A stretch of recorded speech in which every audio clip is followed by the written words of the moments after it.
It gets to one, it'll be time. We're live now. I see. Good evening, everyone, and welcome to Keep the Mic On. I am Simply Sherry. As you know, I am one of the four hosts in this collective. And when I tell you, I'm going to keep this short because we, as a collective, are super excited about tonight's guest. My week is third week is from behind the microphone, where we take the time to get to know the person behind the poet. This is your chance to, as KaNikki would say, let the people know that we are out here on YouTube. We are out here on Facebook Live. You do not want to miss tonight. We did not want to miss tonight. I'm going to take it now and kick it to the girl genius. Hey everyone, I am also, again, reiterating what Sherry said, keeping this super short because I'm dying to get to this interview. So I am first week of every month, and my segment is called Let's Talk About the dot dot dot, usually books, but all things tangible products. So I'm happy. Uh, I've been waiting to get this guest here. This is like We're gonna say this to everyone. Please understand, tonight's person is it. I said to him, like, you were in the top 10 of people that we said we wanted to interview on this show. So this show has been 2.5 years in the making. that part. He So is and officially he is number 9. I looked it up. yeah, he is literally number 9 on the list of like the first 10 people we listed. Um, I do remember that. I do remember Yeah, that. I But looked it yeah, up. so yeah, we are again. I am first week of every month. Well, normally I would be next week, but I'm going to preemptively tell you all that we will not be here next week because we don't do holiday weekends, and next weekend is 4th of July. a holiday. Mm-mm. I refuse to acknowledge it, but it's a holiday. It's a holiday. I get the day off. That's all I care about. That's what we're gonna do. Right. So in any case, I am going to stop talking and point that way Mhm. and kick it to one of my favorite people, Miss Cayenne. Mhm. Hey, everybody. I am Miss Cayenne. I'm a poet and I know it. I am so excited. You can probably feel it through the screen, right? Mhm. My face is already hurting from the smiles from the pre-show. Y'all in for a good treat for today's show. My segment is the second Sunday of the month. It's called Passion Projects, the root of the why, where we delve into why you do what you do, the heart of the matter, the story, if you will. But again, we just want to make sure we get to the meat of tonight. And so The reason why we are here. the reason why we're here tonight. So with that, I'm gonna kick it to the one, the only Mm. KaNikki Whoa, J. KaNikki.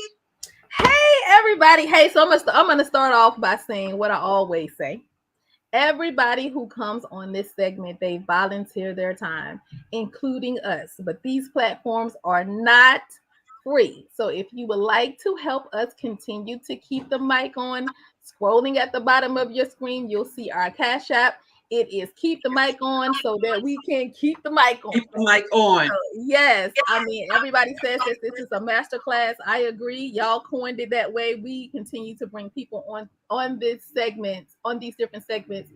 That's amazing. We know some very awesome people, some people that all of us might not know. We're introducing and reintroducing these people. So tonight is my night. It is called Poets and Platforms, where I interview poets who have platforms for the arts. I am very super duper ooper excited to have this guest on. I have been trying to get him on from the beginning when we decided that we were going to do Keep the Mic On. We've been here since March 2020.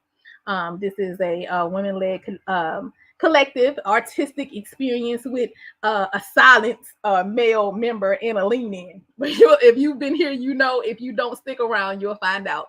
So I'm going to read a little bit of the bio for the person that I'm bringing on. But let me just start off by saying that this bio is a very modest bio. Let me say this. Sometimes I know the people, I read their bios and I say, you don't have half of the stuff that you do and what you represent to people in this bio. So I'm just going to say it's a lot in it, but it's not enough. So what we're gonna do is we're gonna go through the bio. I'm gonna read it. We're gonna talk about the bio, and we're gonna fill in the blanks of some stuff I know that's missing. So our guest for tonight is Jeff Johnson. He is a nationally known, renowned motivational speaker and orator specializing in personal growth and self-fulfillment. As an esteemed visionary and founder of a nonprofit organization, The Real Shop, Inc., his lifelong lessons of struggle and triumph continues to provide a value template for the many young members. His dynamic way with words and stage presence is also a catalyst for the success of Spirits and Lyrics, which is a Northern Virginia's longest running live poetry show. The love of writing and expressions was developed early on under the tutelage of his grandmother and sisters, who provided all the tools necessary to survive in the inner city of Rochester, New York. These tools, combined with his education from the School of Life, has been invaluable in appealing to everyone he comes in contact with, the young and the young at heart. Please welcome everywhere my guest for tonight, Jeff Johnson. Hey! What's going on? I'm good. How you doing? Can you hear me? I'm doing good. I can hear you. I can hear you and see you. Good. I can hear you and see you.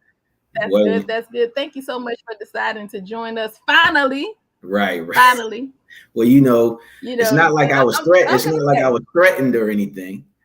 I don't know. You wasn't voluntold or anything. I don't know who does that. Who does that to a person? Listen, let me just say that, I of course have interviewed some of my friends. Jeff and I are really good friends.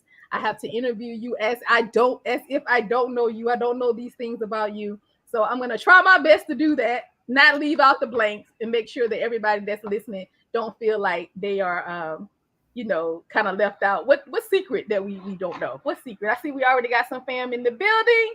So yeah, tell everybody we finally got Jeff Johnson. He's sitting still on the screen. What? We finally got him. So listen, I'm gonna ask that you start us off with the piece. I'm gonna exit the screen. I'm gonna leave you here. You not everybody listening. The screen is yours. All right. Well, thank you all for those lovely introductions. While y'all was talking, I was trying to figure out if I was the one coming on tonight because I was tripping. But the piece that I chose to start off with is called Black Queen. Don't worry about the shades. I'm not trying to be super cool, man. These allergies been wilding since I got down here, so I don't know. But this piece is entitled Black Queen. It's out of my book, Free Write. And it goes like this. Her intellect is what I respect. The way she crosses her legs to meditate is far more intriguing than if she can wrap her legs around her neck. I vow to show her respect. She's earned it. No, she deserves it. Keeps eye contact when in contact, reassuring the world that she's worth it. No twerking or tweaking, just building and speaking, and still can get a real man to rise. No knot in his pants, but in his stance, standing strong on his 2 feet, proud to be by her side. She's remarkable. Better yet, she's phenomenal. Even better, she's original. Her idea of turning up is all the way spiritual, like looking up at the universe and allowing her soul to breathe. No, she's not the reason you come. She's the reason why you never leave. If ever there were a being created to make a king achieve his dreams, she's his cerebellum, his spine, his aorta, and his spleen. Bow when you meet her, acknowledge when you greet her. Be cautious, if not prepared, her presence can cause an overwhelming scene. You can address her as goddess, sanctuary, phenomenal woman, mother of the earth, or you can simply just call her queen. That was that. You know what I'm saying? That was a little something. Yo, I have not read a poem in a long time. That felt good though. I know that's right. You picked a good one to start with, especially since you are, on an all women led collective tonight. So that was a good piece to start off. It felt right. Who said chivalry was dead? Right. Well, whoever said it. A little chivalry. Okay. See, we are already. Let's start. You know what? Let's start with that piece. right? Were you, when you wrote that, were you writing about me? Were you thinking about me? I'm just saying, okay, when you wrote that, when you wrote that piece, right? Were you sitting down and you're like, okay, let me just write a piece in tribute to the women in my life? What was the motivation behind that particular piece? Being completely honest, so this is free write, right? So everything that is in this book was not necessarily thought about. You know what I mean? I just pick up my pen, I'll write, and then I'll come back later and read it again, right? So that piece, when I originally wrote it, it was just a free write. I just picked up my phone, typed it, set it down, and walked away from it. When I came back and read it, whether it was a week later, a month later, a year later, after reading it, I can say it is a dedication to the women in my life.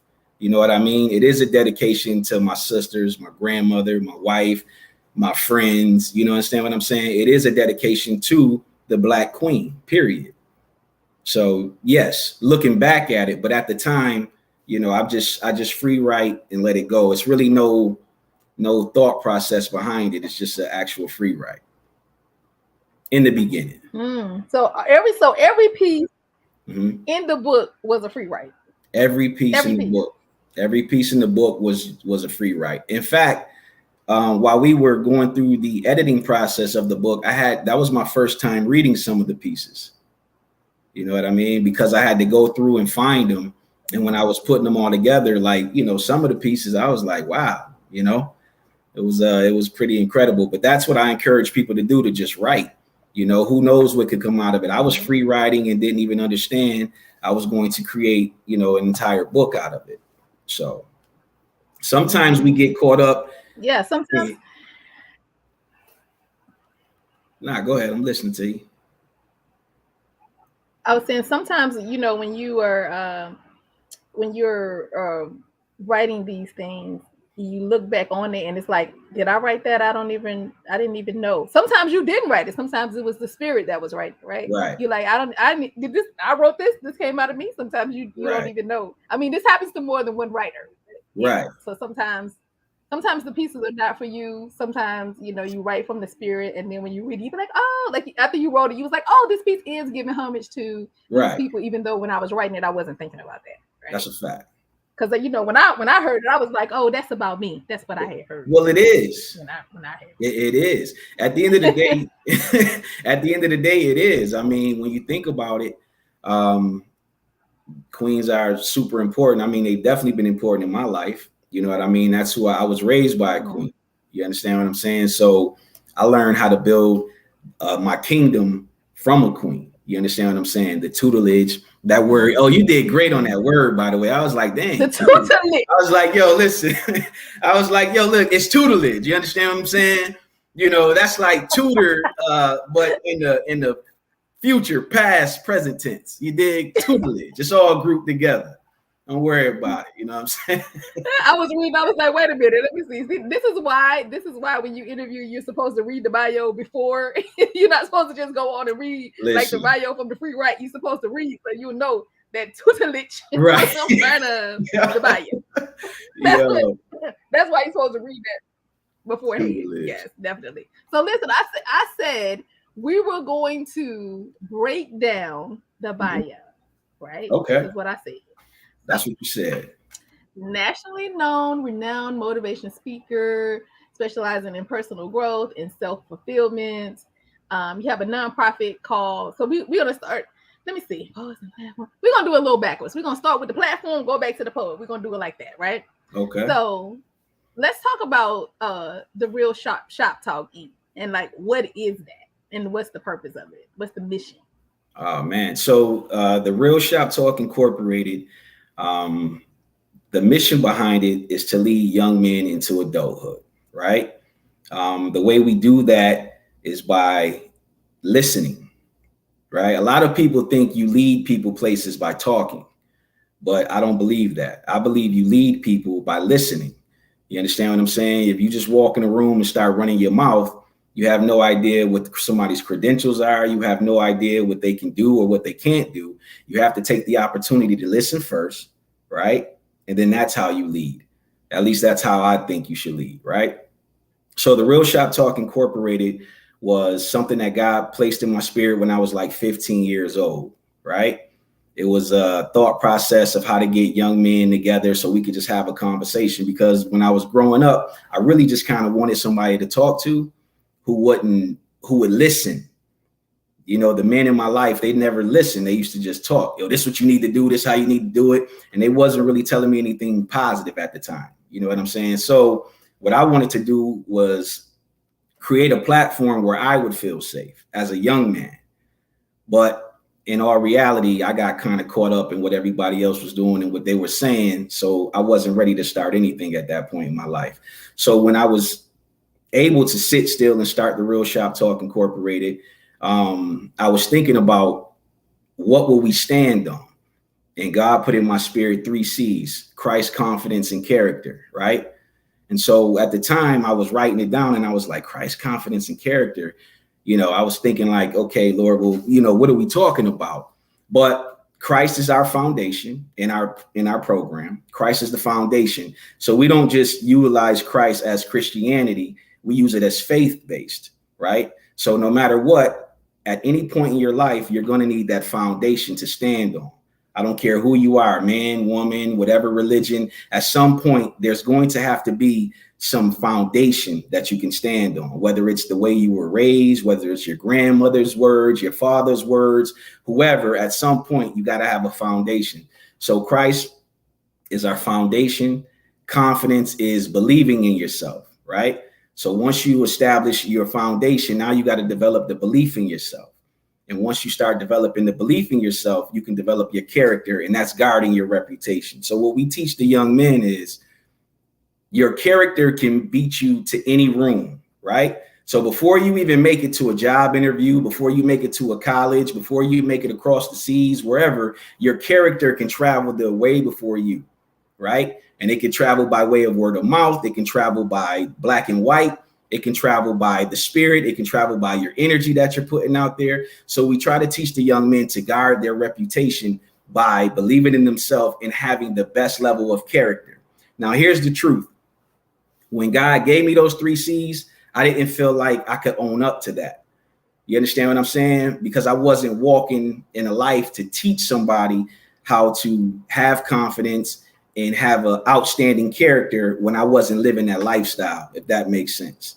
You see what I'm saying? So the purpose then became to be honest. So when we created the platform, the purpose of the platform is to lead young men from boyhood to adulthood with Christ, with confidence, with character, and teach them how to be confident and guard their reputation. Does that make sense? Mm-hmm. It makes all the sense. And one thing that you really said that stood out to me is about listening to people and wanting to be heard. Because even as children and adults, that's what we want to be. We want to be, as children, we want to be listened to, right? That's as adults, we want to be listened to and understood, right? Mm-hmm. As adults, when you get to be an adult, you want to say, you understand what I'm saying? You understand what I'm saying, right? But as a child, you just want to be heard. Like, are you listening to what I'm saying, right? But I think saying that, listening is the key is because what you're telling me is not the answer that I need. It's not the question that I have. You got to know the question first that I need the answer to, right? So that was, see, we already said this is a masterclass. You already put it down. Look, we only been on here in 20 minutes and you already putting it down. You see, that's valuable. It's valuable. Listen, this is what I try to explain to people. You'll be surprised how many times you can be right if you just shut up. If you just learn to be quiet, you'll be right more times than you're wrong. Because if I enter a space, right? Let's say I come on here and start trying to tell you about you. Before I've asked you a question, before I've dove into your life or anything like that, I just come on here and start to, well, you need to do this, you need to do that. You're automatically turned off. You're automatically not listening. And if you're anything like I believe, you might want to be a little violent. You understand what I'm saying to you? But if I walk in and just simply say, hey, and give you an opportunity to speak, tell me things about yourself, indulge a little bit, let's have a little conversation, then I can learn things and then I can present certain things to you and we can have what you call a conversation built on communication. You understand? Right. It's a good thing. Definitely. It's good. It's good. Some people are not, good listeners, right? They just not. It's just not. And that's part of it's part of it's definitely part of communication. Listening. Listen, you here. This is what I try to explain to people. If you listen, you can go to heaven. Continue talking, you'll go to hell. Okay, I want to say it slow this time. Why though? Why? Because in order to make it into the kingdom, you have to do what? Listen. True. You have to allow things to be downloaded so your steps can be what? Ordered. So you can move accordingly. If you run in your mouth while God's talking, then you're clearly not listening. So sometimes if you take an opportunity to listen, you may make it further than you would if you just talking. Right. True. Yeah. True. That's a whole word. Somebody already said that's a whole word. I do like the fact that you're reaching back to the youth, right? Because reaching back to the youth makes a better world for us all. That's you understand what I'm saying? For us all, even for us as adults, right? So because they're gonna be the one that's leading. That's a fact. Right. So I like the fact that you're bringing these people up to be men, and I think I feel like I wrote you something one time, and I said I don't know many men, right? And I don't. I've known men growing up, but I don't know many men. And like my definition of what a man is, right? To be the protector of things, right? So like to be, to feel safe, you know what I mean? Like I always say, my dad here, I know ain't nothing's gonna happen to me because my dad's here, right? So, but to have that safety, like I feel like, I had asked a room full of women one time. I said, when men are around, do you feel safe? When the men of your race are around you, do you feel safe? And they were like, no, I feel uneasy, or I feel I don't feel safe, right? So you should feel safe. When I was a child, and if I was outside and my uncles were there, I felt safe. That's you know what I'm saying? I felt safe. I felt watched. I felt safe. Hey, baby. Look at her. My baby's like, I need to feel safe. Right. Yeah, definitely. And that's bad. I'm gonna have to write something about that, about me not knowing many men now, right? That's why reaching back to the youth and saying I'm trying to bring these boys up to be men, because I know a lot of grown boys. So here's the deal, right? I'll give you one even better. I didn't know many men. Now, when you say a lot of grown boys, I was a grown boy for a long time. I never had an example of what a man is supposed to be. I wasn't around a lot of men who were necessarily doing all the right things or even knew how to do the right things. Now, we were growing up, we were taking care of our responsibilities, but we didn't have a quote unquote Bill Cosby style individual to look at unless it was on television. Right. You understand what I'm saying? So a lot of young men were raised by women. And so the thing about that, when you say, you got some grown boys, well, it's because there were some teachings in there that we needed that we didn't have access to for whatever reason. You understand what I'm saying? So as you're growing up and you're trying to develop, I'll tell you like this. When my daughter was born, she's 9 years old, right? When my daughter was born, that's when I really was like, oh, like, wait a minute, hold on now, right? So technically, I'm 9 years old because I'm still growing and developing, because my daughter allowed me to see the world completely different. And I know that sounds, that might sound crazy, but it's the facts. When my daughter was born, people ask a question, they'd be like, yo, would you want your daughter to date a man like you? Wow. And if most men are honest, they'd be like, no. Depending on what stage you're talking about. You understand what I'm saying? Like would I want my daughter to date the 16, 17-year-old me? Probably not. I don't think he could come to my, you know what I'm saying? I don't know, because he comes to my house, and if I show up at my house at 17, I'm like, yo, who this little, because I wasn't like, I wasn't easily intimidated. So men didn't intimidate me, like grown men, that's my daughter, like she protected, like we good. You understand what I'm saying? So the thought process is, when I broke it down, like if a young man wants to date my daughter, what am I looking for? Can he protect her? I don't necessarily expect him to provide for her in that space because they're young, but can he protect her? Right? That's one. Can he protect her? Two is, will he protect her? Yeah. You understand? Because you can have muscles and you can talk that talk, but the question is, do you value her more than you value you? And if the answer is no, then my answer is no.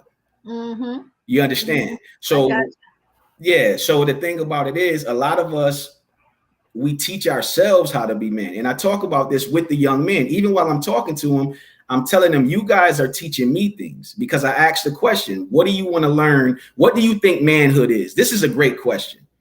What do you think manhood is? Wow. You understand what I'm saying? And a lot of people don't know.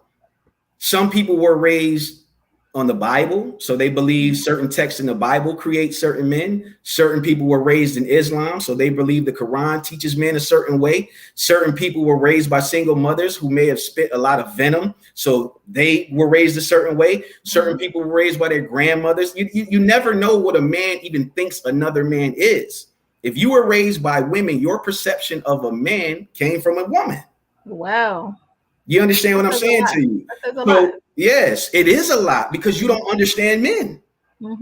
So then when you get around men and you're thinking, you feel these emotions of ego and pride, but you don't understand them. So we're standing there and we're trying to figure each other out, because I've never seen you in my house. I've never seen a man put his tie on. I done seen a lot of bras get put on, though. You understand what I'm saying? Exactly. You understand what I'm saying? I've never seen a lot of men deodorant. I've seen secret. So now when we get out in the world and we start standing next to men, you start trying to figure out how to even do it. But when we identify with something, well, I identify with you. Well, I identify with you. It might even be something negative. Hey, man, you like to punch people in the face? Me too. You know what I'm saying? So now as men, we think this is what being a man is. Yeah. We're supposed to go around and punch people in the face. So now that's what we do. And then we meet other dudes who want to punch people in the face. And now it's 4 of us. And now we men. And that's what men do. Yeah.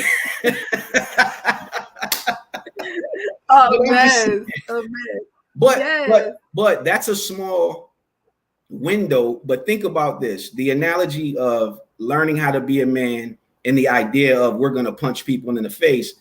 That's the same way we learn about relationships with women. Nobody comes to the table like, this is what you're supposed to do in a relationship as a man. Not in our communities, because there were really no men around.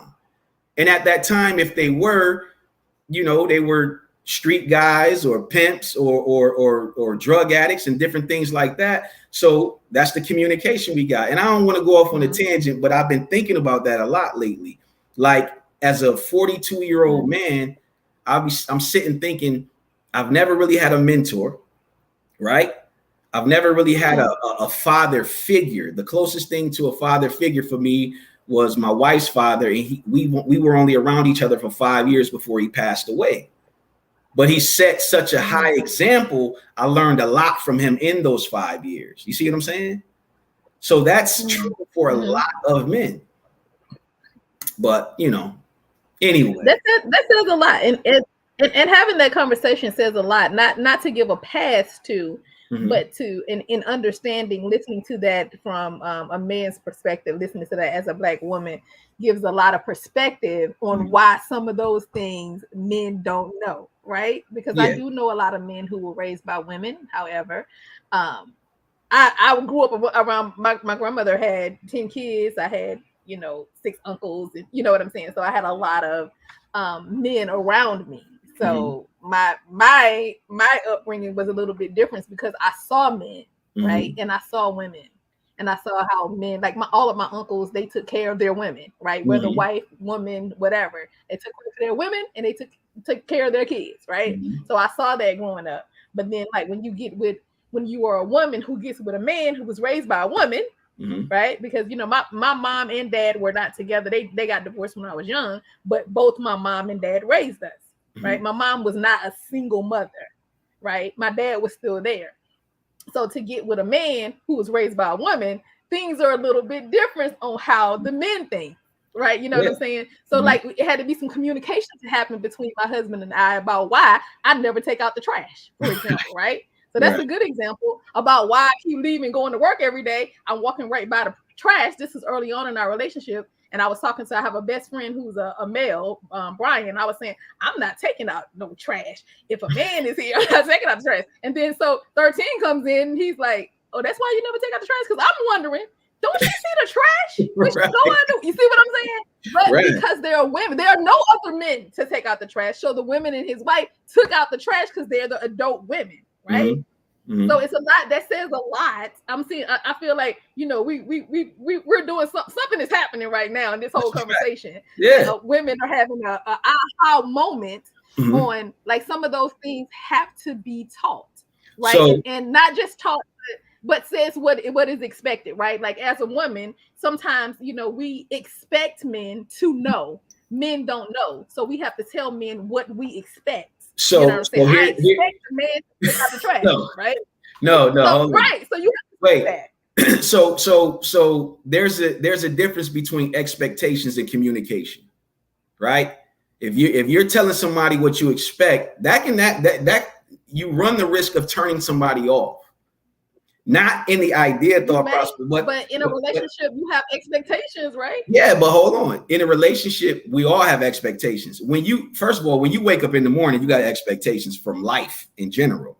But the communication is what the key is, right? The communication gets you to the expectation, right? So what I'm saying is the trash. It wasn't an expectation for you. It was a rule.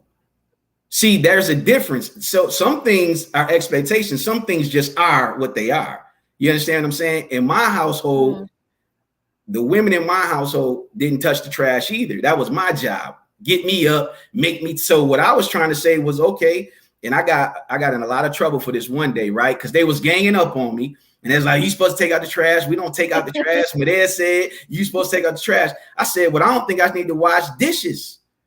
Why do I have to wash dishes and take out trash? This is so we're all cleaning up. We're cleaning up, right? So if we're all cleaning up, then they can take out some trash and they can, mop some floors and sweep some stairs. Like, so, I had to communicate because I'm like, listen, this is what I told my grandmother and she agreed with me. I said, well, because my grandfather was in the household and then he passed away, right? And my grandmother chose, like a lot of other grandmothers, not to get in another relationship. So we're all raised under a matriarch. It's not a lot of families that are raised under a patriarch. You understand? A lot of our families were matriarch buildings. You understand? So we were raised to worship the grandmother. Like, that's my grandmother. I worship her. She's top shotter. You understand? She's the dawn. You dig? We kiss her ring. So what she says goes. So I was telling her one day, I'm like, well, yeah, they should learn how to do everything that I know how to do. Because what if one day they're married and their husband passes away? You don't want them running around here trying to depend on no man. And my grandmother's like, oh, you know what? You right. And I was like, yeah. So they need to be taking out the trash. They need to be sweeping down the stairs. They need to be, you know what I mean? So, but it only lasted for a little while because the women in my family are all strong women, because the woman that they learned from, who was the head of our family, who was the dawn. You got to understand, my grandmother's the dawn, right? She's the top. If anybody got a problem, they come to the dawn. If anybody got an issue, they come to the dawn. If anybody needs somewhere to live, they come to the dawn. You understand? So what happens in that thought process is the women in the family become under bosses because they're learning directly from the dawn. The men are like, we become the workers.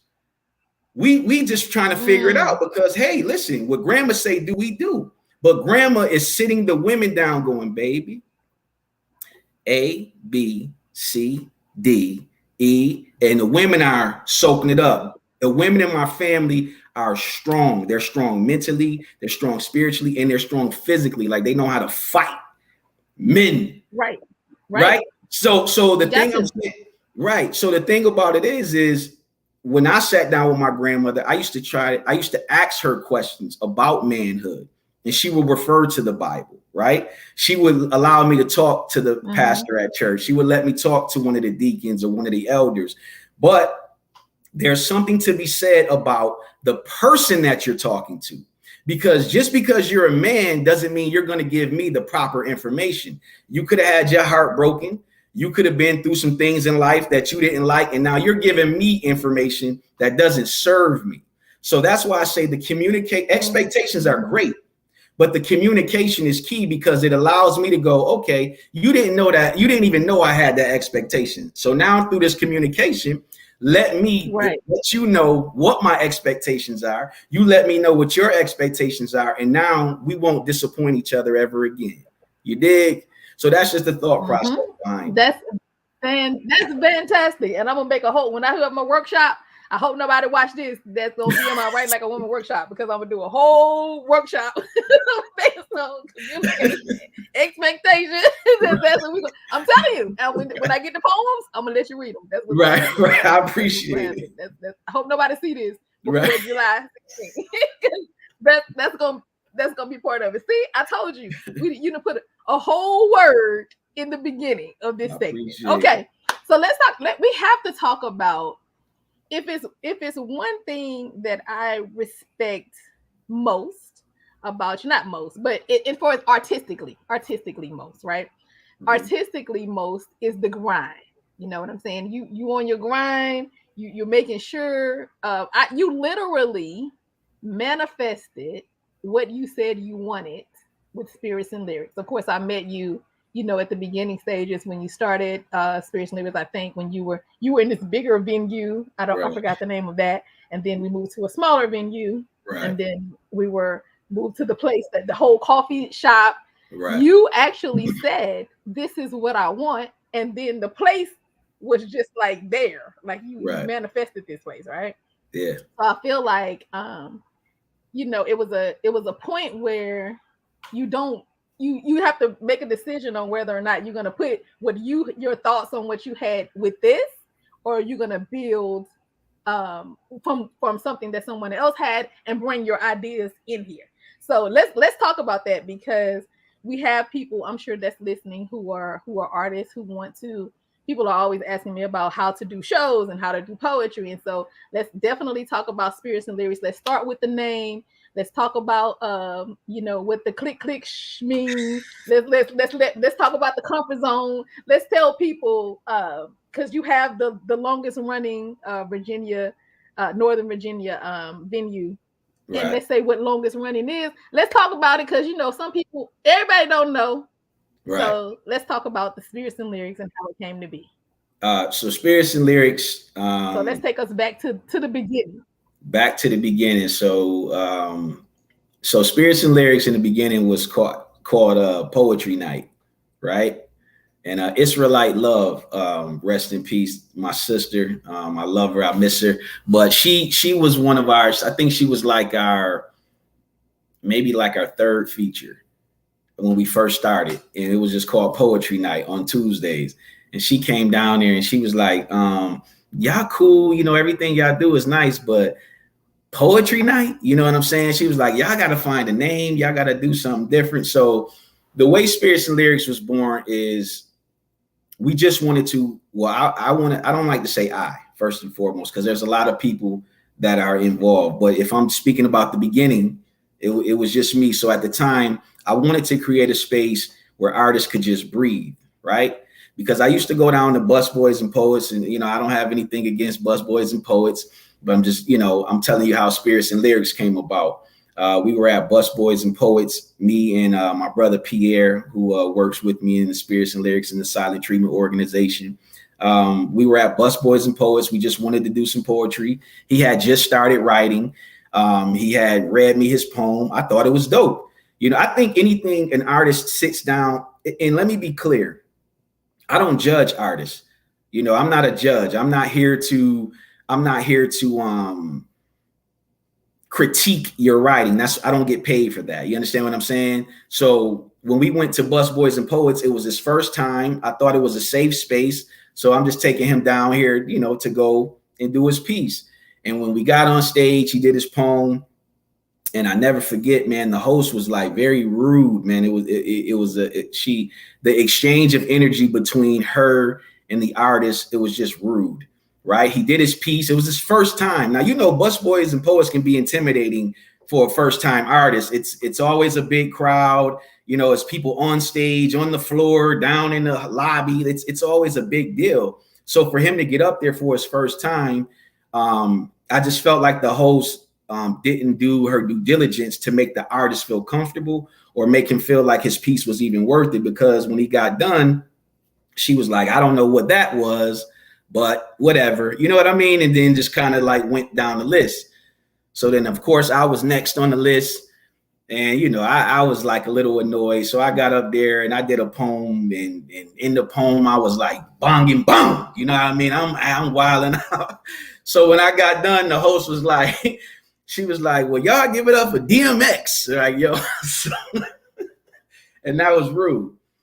So anyway, when me and Pierre were leaving Bus Boys and Poets, it was just in that moment we started to kind of think about like, yo, what we wanted to do next. So I was telling him that we're going to create a show where he can get on stage and just breathe. You see what I'm saying? And so that's how poetry nights were born. But after that, our first host was Ron, but our second host, Simply T Poetry, she came up with the name Spirits and Lyrics, right? So when she came up with the name Spirits and Lyrics, that was like our third month in. That's when it just kind of took off. Now the click shush. Let me see. So that's just basically. So let's just say if you had a firearm, right? Like it, just in case, just like a click, right? You don't hear the bang. You understand what I'm saying? You never hear the bang. If you get hit, you don't hear the bang, right? It's just quiet after that. So in our organization, Silent Treatment Entertainment, we don't do a lot of talking outside of our organization. We don't gossip. We don't finger point. We don't play the blame game. I'm not going to have a private conversation with you about anybody in my organization about something that can be detrimental to them or hurt them. So in our organization, like you might hear the click, but it's quiet after that. You understand? So that's where that came from. But Simply T decided to put it in our opening mantra. So it was birthed like that. Right. But Spirits and Lyrics is a platform designed for artists to breathe. It was never about money. It was never about trying to be cool in the poetry community. It was all about creating a space for artists, new artists, really, to breathe. And when I say breathe, I mean get on the platform and do whatever they want to do and feel loved. You know what I mean? Feel loved on, feel appreciated for even getting up there. A lot of people who talk about it don't understand that getting on that stage is not easy for everybody. And that's why I decided to name the space the comfort zone, because in the comfort zone, you can be your most uncomfortable, right? People don't understand this, but dig this. It's some reverse psychology stuff, right? So when you're comfortable, do you know you can be your most uncomfortable? You can be vulnerable, right? Like when you lay in your husband's arms, right? You can be as vulnerable as you want to be. You can cry, you can laugh, you can cry till snot bubbles pop out your nose. They're going to pop on his chest and he ain't going to do nothing but say, you're right. Or, hey, this is what we need to do. Or this is how we need to do it. In that space, you're your most uncomfortable. You're your most vulnerable. You're just being free, right? And that's what we want to provide. And that's what the thought process. And when I say that, it's not a joke. Like we sat down and had these conversations because I needed everybody around me to understand how serious I wanted us to take this, because the comfort zone is the space where you can get comfortable. And in that space, we've had people tell us they were going to go home and commit suicide in that space. I mean, hey, God, like it was a dude, he wrote his name on the list. I called him up. He was the last artist of the night. And he said, you know what? I was going home to take my life. Man. You understand what I'm saying to you? In the comfort zone, this is what this guy said. I was going home to take my life. And this right here saved it. It don't get no better than that. It's no money. It's no notoriety. It's no fame. Because that right there, that goes directly to God. Right. You understand what I'm saying? That's a saved life. So when I talk about spirits and lyrics and what we do, we're in the energy business. You understand? It's not the poetry business. It's not the spoken word business. We're in the energy business. We're going to give you positive energy. And all we want you to do is tap in. If you can tap into it, I'm promising you an amazing experience. This is what it's going to be. This is not just something you do. This is something we understand and we accept the challenge on. This is not, oh, we just do poetry. No, it's not like that. This is the space where that man said, I was going home to take my life. Right.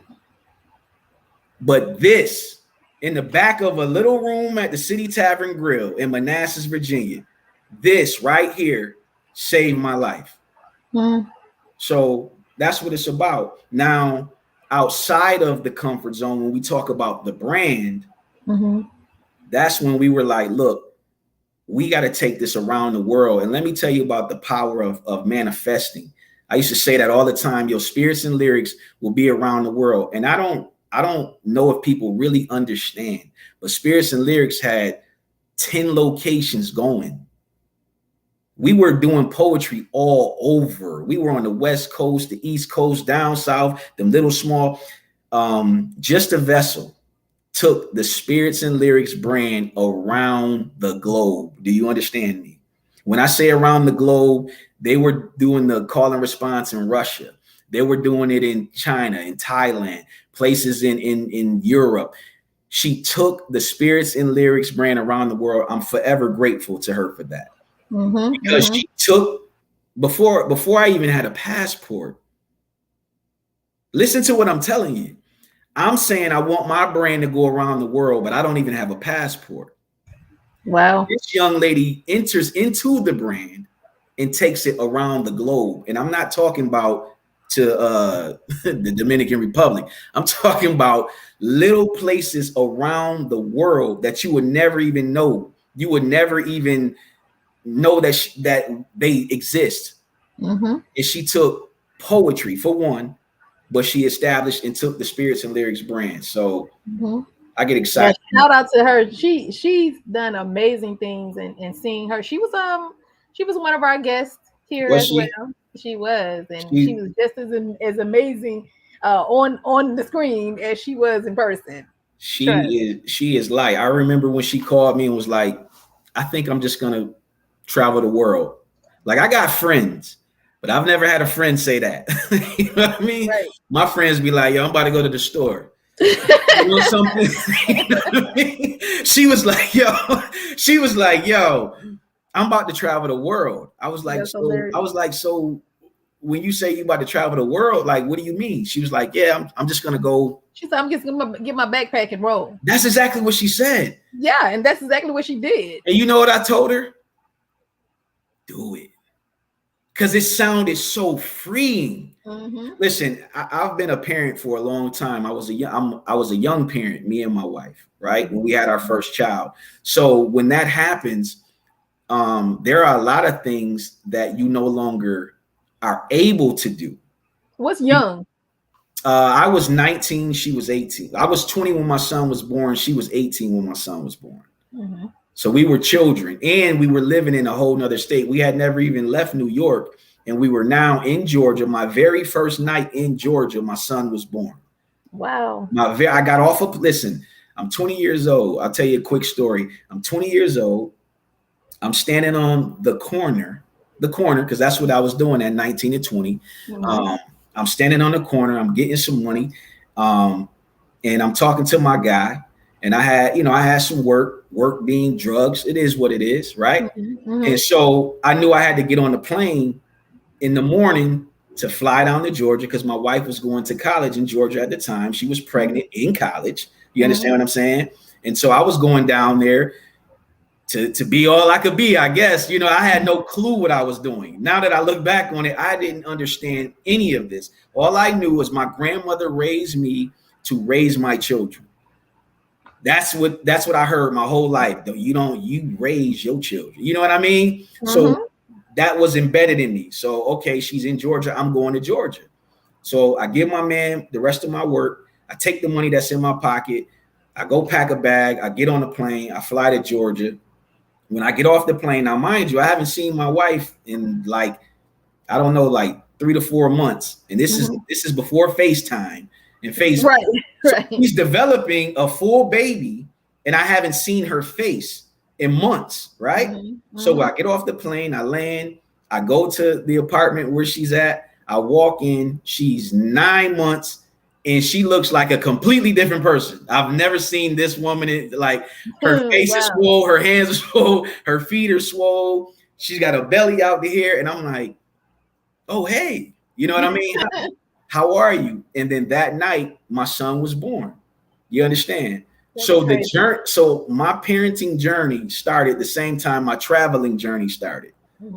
So I'm a kid. So being a young parent, man, there are things that you don't get to do because you're so concerned and obligated to the child now.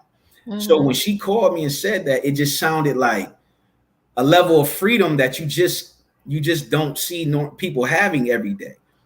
So the fact that she just said, I'm about to go around the world with a backpack. I mean, and did it twice. Yeah. Twice. Did it. Yeah. She did it twice. Shout out to Just a Vessel. And shout out to Just high five to the sky on Israelite. And Israelite love. Yes. All the love. So how long has Spirits and Lyrics been? Spirits and Lyrics has been going. This would be our 12th year. Wow. This would be our 12th year, man. Of course, you know, with COVID, you know what I mean? And people were like, yo, y'all should come online and things like that. I just honestly, the online thing, I really just didn't get it. You know what I mean? And I, like, in hindsight, I'm like, well, maybe we could have, you know, got on there and did some things, but this is the truth, right? So when the pandemic happened, it shut down everything. You got to understand, you know, well, you do understand, you know, you're an artist, you travel, that's how you get your money. You travel, you got to host different events, different venues and things like that. But when COVID happened, that all left. Shut down. Yes. You know, so that's a lot of, you know, that's a large part of your income that just left. So, you know, and I'm a hustler by nature. So my mind was like, okay, the government done found a way to take everything off the table. I got to get to it because, yeah, they stopped everything, but bills were still coming. Right. You understand? They stopped everything but the bills. That's a fact. Yes. They still wanted you to pay your light, gas, and rent. You understand what I'm saying? So, you know, that's why I didn't jump right online right away, because I just had to figure out everything else that was going on. And then when I start seeing some of the things online, I'm like, okay, well, it was like everybody had a show at that point. So I was like, you know, it's enough going on out there. Plus, it's that physical space of Spirits and Lyrics that I love, because I've watched, listen to me, I've literally watched Spirits and Lyrics change someone's life. I've watched an artist come in there for the first time and read their poem for the first. I remember when Just a Vessel just started out in poetry, right? I remember my first time meeting Dee Reed, the girl genius. You understand what I'm saying? And look at her development. You understand what I'm saying? Like, I've watched artists enter into our space and be one way and leave a completely different way. Right. You know what I mean? And that's a shout out to the hosts that we've had, Simply T, Angelique Palmer. Angelique Palmer was a blessing to our organization, because what Angelique Palmer did, Angelique Palmer had the extended arm to connect with the artist. Mm-hmm. The artist adored Angelique. You understand what I'm saying? Mm-hmm. So she actually was the one who was teaching us how to work with artists. You understand what I'm saying? Mm-hmm. So that was a blessing. You know what I mean? She started Poetry and Pancakes. Right. We used to go sit at IHOP till 4 o'clock and 5 o'clock in the morning. You know what I mean? Mm-hmm. So Spirits and Lyrics in a nutshell was a gift that I know came from God, just like the Real Shop Talk Incorporated, just like Beauty Time. Things download in my spirit. God gives me the tools and the people to push it out there in the universe and see it through, and it magnified. You understand what I'm saying? And I am extremely blessed to be a part of it. We've been on different coasts. We've been around the world. And to be completely honest and transparent, we've never had one bad show ever. In 12 years. I haven't been to a bad show, and I go to just about all of them. Yeah, just about. Yeah, well, you come take over all of them. Oh no! Yes, yes, yes. No, I don't. Yes, you know. Listen, you know what? No. Come for yourself and see that I just sit in the audience and clap and snap. I just do this. I just snap. Listen, that's all I do. Listen. When the first time I met you in MrMagnificent, who is 13 of Nazareth, that's what I affectionately call him, is MrMagnificence, because 13 is different. You know, it's just different. It's simply there. That's all you can say. And I'm not even talking about the poetry.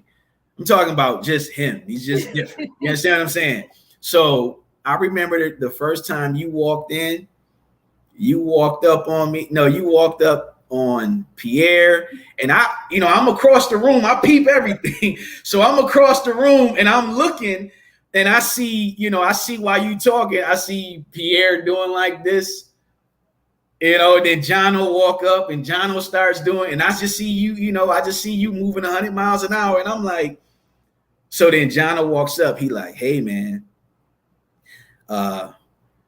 this lady. And when he went to say what you were explaining, you came right around him. Hey, hi. Hey, how you doing? Listen, they telling me you in charge. You in charge? Okay, this your show. Listen to me. This is what I need you to know. Hi, my name is KaNikki. That's 13 in Nazareth. This is what I need you to know. No blinking lights, no bright lights, no photography. I'm like, you know what I was giving you? My expectations. and you know what I was saying? All right, well, let's figure it out and get it right? So when you got done talking, I was like, well, just turn all the lights off. Oh my God. Yo, I had them turn if you remember that show, you couldn't even see 13. The stage was black. But the bottom line is, this is what I've always told my wife. That woman loves her husband. Like, yo, I've never seen a love like that. That love was that wasn't business. That was not business. That was love. You were threatening me. You were like, yo, because, and you gave me the whole rundown, because if those lights flicker, he can have a seizure and it won't be good. And I was like, you know what? Whatever you say, whatever. All the lights off. Yo, good people who's listening, none of this happens. This is all a figment. Oh no, it happens. None of that. None of this so now here's the remarkable part about it, and this is why I call him MrMagnificent, because is that just a vessel? Shout out too. Let me find out. Who that? I said, is that just a vessel on here? Oh man, that's my girl right there. What's good with you, sis? So listen, this is the beauty of Spirits and Lyrics, right? We turned off all the lights, all of them. Forget it. He had one light shining behind him. It was like blue green, right? And I was praying he didn't turn around. I'm like, don't turn around, please. But 13 was so dope. I'm talking about so dope till the stage lit up. Wow. I kid you not. When he walked up there, you couldn't even see his face. His hair was hanging. You couldn't even see his face. When he opened his mouth, the lights came on. I said, I don't believe this shit. I don't believe this. Now, mind you, that was after when we opened the door to let y'all in. You walked in. He floated in. Why do you? Why? Yo. But you know what? I'm gonna say this, right? While you in here giving us all these props, right? Let me say that before Jeff had someone else hosting the show, right? He's had other hosts. I have said from the beginning, I told him, I was like, you need, because he would come up in the end, you know what I'm saying, do his, Russell Simmons at the end, say you coming out, you know what I'm saying? And I was like, you are the host. You are the host. If you host this show, it will blossom. You need to be the host. I was like, that's what's missing. You have to host this show, right? That's a fact. After he started hosting, you better listen. When Spirits and Lyrics come back, you better get your ticket because it's over with. When you see it go up, you better get it because you will be standing outside. You know what I'm saying? Because really, people, and Bus Boys and Poets says this all the time, like with their brand, they believe that the host is not the feature who brings the people. It is the host that brings the people, and the host brings the feature, right? So really, it's in the entrusting of, when you go to a show, who's ever hosting the show. If I say I'm having a show, I always have good features. I don't lie. When I did online, I brought people who can bring it online, right? To bring that energy online. When you come to my show, you're gonna get a good feature. If you don't get nothing, I don't know what the open mic gonna look like. You're gonna get a good feature, right? Because I'm gonna pick them. I'm gonna pick these people, right? And you can and so my audience trusts that when they come, if you just wait for if everything else is trash, I'm not gonna be trash. I'm gonna say I ain't gonna be trash. You know what I'm saying? But if everything else is a little off, the feature's gonna be good, right? Because you're gonna pick those people, right? So once you started hosting that show, it was a wrap. It was over with. I knew, like I was like, this guy is he has the look. You good on the eyes. You know what I'm saying? No disrespect to your wife, but you're good on the eyes. You know what I'm saying? So you look good, right? You dress well. You smell good. You get a little close. You smell good. Yes, you know what I'm saying? Come on now. And very, you have the charisma for a host, right? You know how to keep the show moving. You know how to bring the show back up, because that's what happens sometimes in shows, right? You don't know when you do open mics, you don't know what's coming. And it might not even be it's not negative what people bring. It's sometimes they're going through a negative experience and they're trying to get it out. And sometimes you put it out there and then the whole room has, now we're all, our energy is all low because of whatever this person is going through. Now we're all going through what they're going through, right? But you know how to, come back and, support the artist, and then bring us back up. You know how to do the good segues, right? Yeah. So let's talk about the job of the host, right? What do you think the job of the host is? Wait, first before you share that, I got to say shout out to Rob Brown. I see big Rob Brown. Yes. Big Rob. Yes. Yo, Rob. Yo, quick story about Rob. We were driving from Maryland, no, DC. We were driving from DC to New York to do Rock the Mic, and Rob was in the car, and we were driving through, the highways and byways, and you know how you see the side of the highway that looks like a mountain got cut in half and things like that. So in my mind, that's what it is. Like, oh, it was a mountain and some bricks and stones, and they just cut through here to make a road. And Rob was like, oh, look at that. That's oh my goodness, it's right on the tip of my tongue. Something wood, petrified wood, right? So she's like, oh, look at that, it's petrified wood. So we're driving, and I'm like, what do you mean petrified wood? She was like, Yeah, you know how Rod talk. Yeah, you know what I'm saying? Petrified wood. You know what I mean? So I'm like, wait, that's not stone and rock. She was like, no.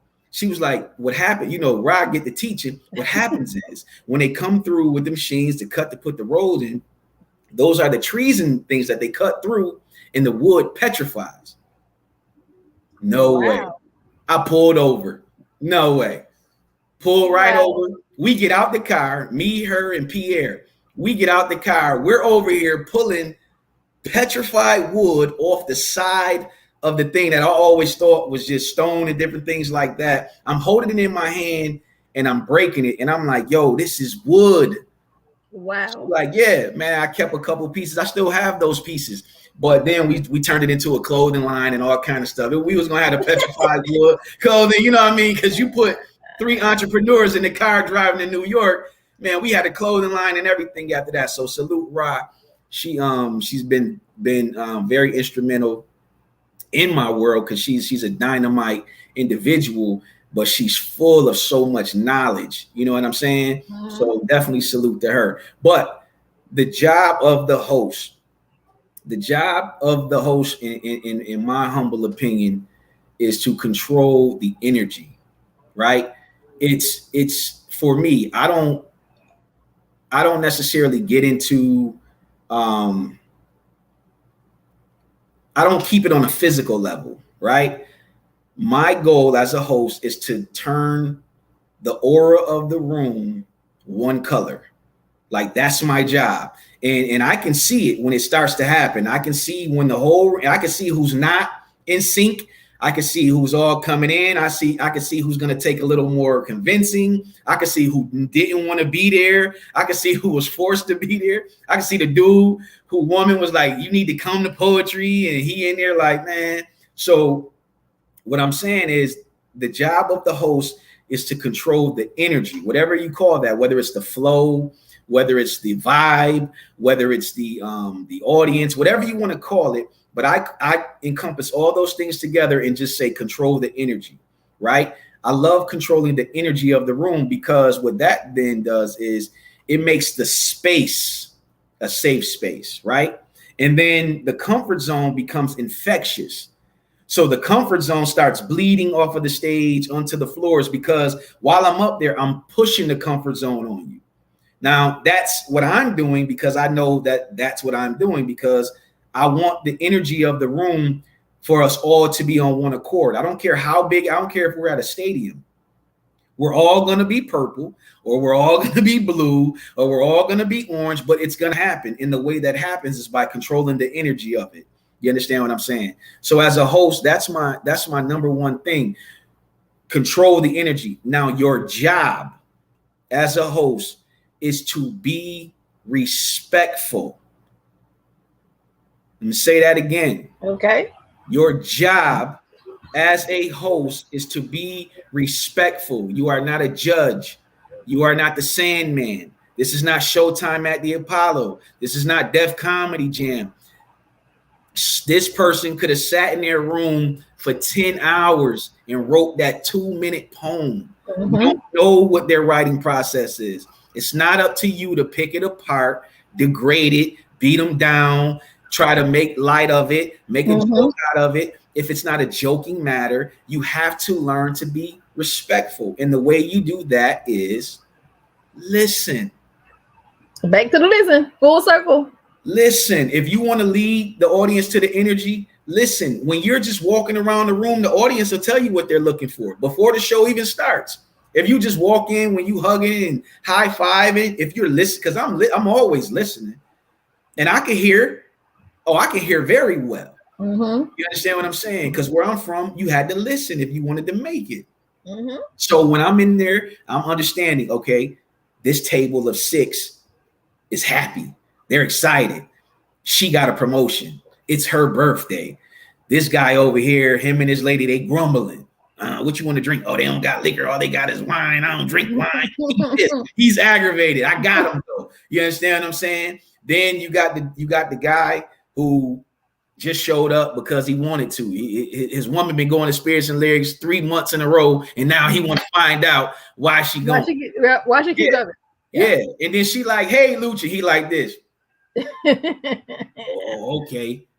Yeah. So I already feel that. But guess what?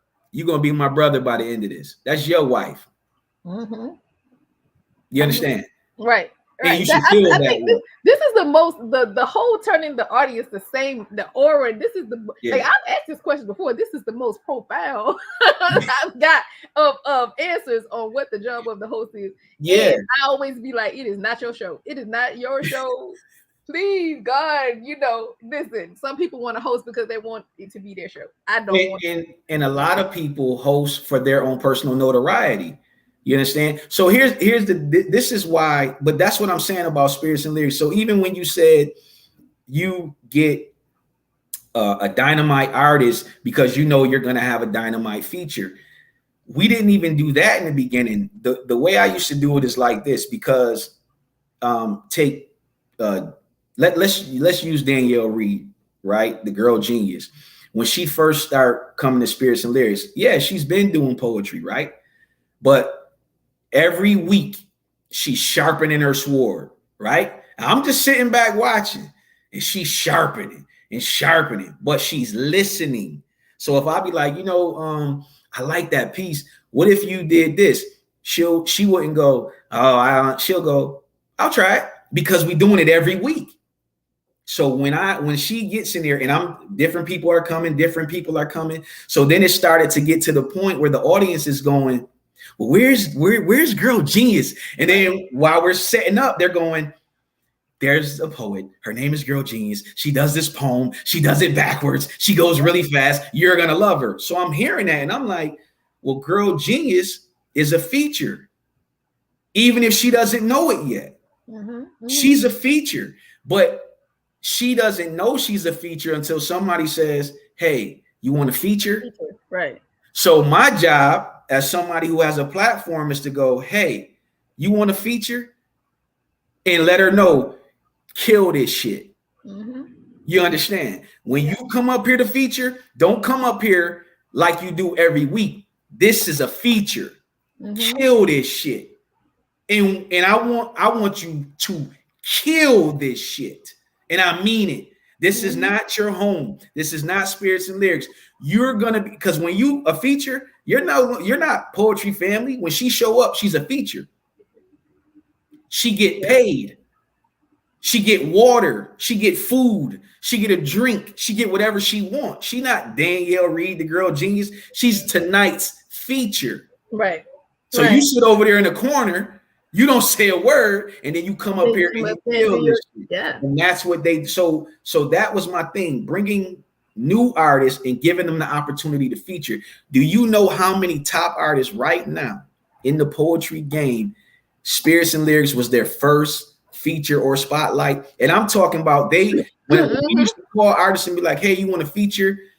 These artists will be so excited. Like, okay, I've never featured. Are you sure? Yeah, we're sure. Yes. We're not even worried about you being boring. We're not worried about you being dull, because when you get in that space and when you get in that comfort zone, I'm promising you, you're going to do things you didn't even know you were capable of. Right. And that's what happens. We get an artist in that space. They could be a new artist. They could be a seasoned artist. When they get in the comfort zone, something happens. I don't care who you are. You thought you was about to do that. You're not about to do that. You're going to get up here. Now, what happens with seasoned artists, such as MrMagnificence and yourself, and Breeze the Poet, I took Breeze the Poet to Rock the Mic in New York, right? The energy in that building was so low because that weekend, it was like 4 homicides, and one of them happened to be a really good friend of mine. So a lot of people that came, we all from the same side of town. So everybody was feeling the same energy. Breeze drove up with me, and on the way, I was on the phone having different conversations with people about the situation. So he had a lot of insight on the situation while we were going there. But I had to apologize to him, like, yo, man, I don't want that to enter into your spirit. That's heavy, because he was murdered. He ain't just pass away in his sleep. But when Breeze got on that stage, because what I did when I got up there, I had to raise the vibration, not change it. You understand? Because you got to feel what you're feeling. but we got to raise it so you can, instead of doing like this, like check this out. I want people to notice you can be sad like this, or you can be sad like this. Like, yeah, I'm sad, but some shit about to happen. Okay. You understand? So what we did was we raised the vibration. When Breeze got on stage, Breeze levitated. Okay? Levitated. I'm not talking about no joke. I'm not talking about playing. You know that piece he got when he say storm, move. You know that piece? Yep. He levitated off the ground. You understand? And I'm talking about that room that night was filled with gangsters, loved ones, friends, families, and it was tears, emotion, raw emotion on the people in the audience.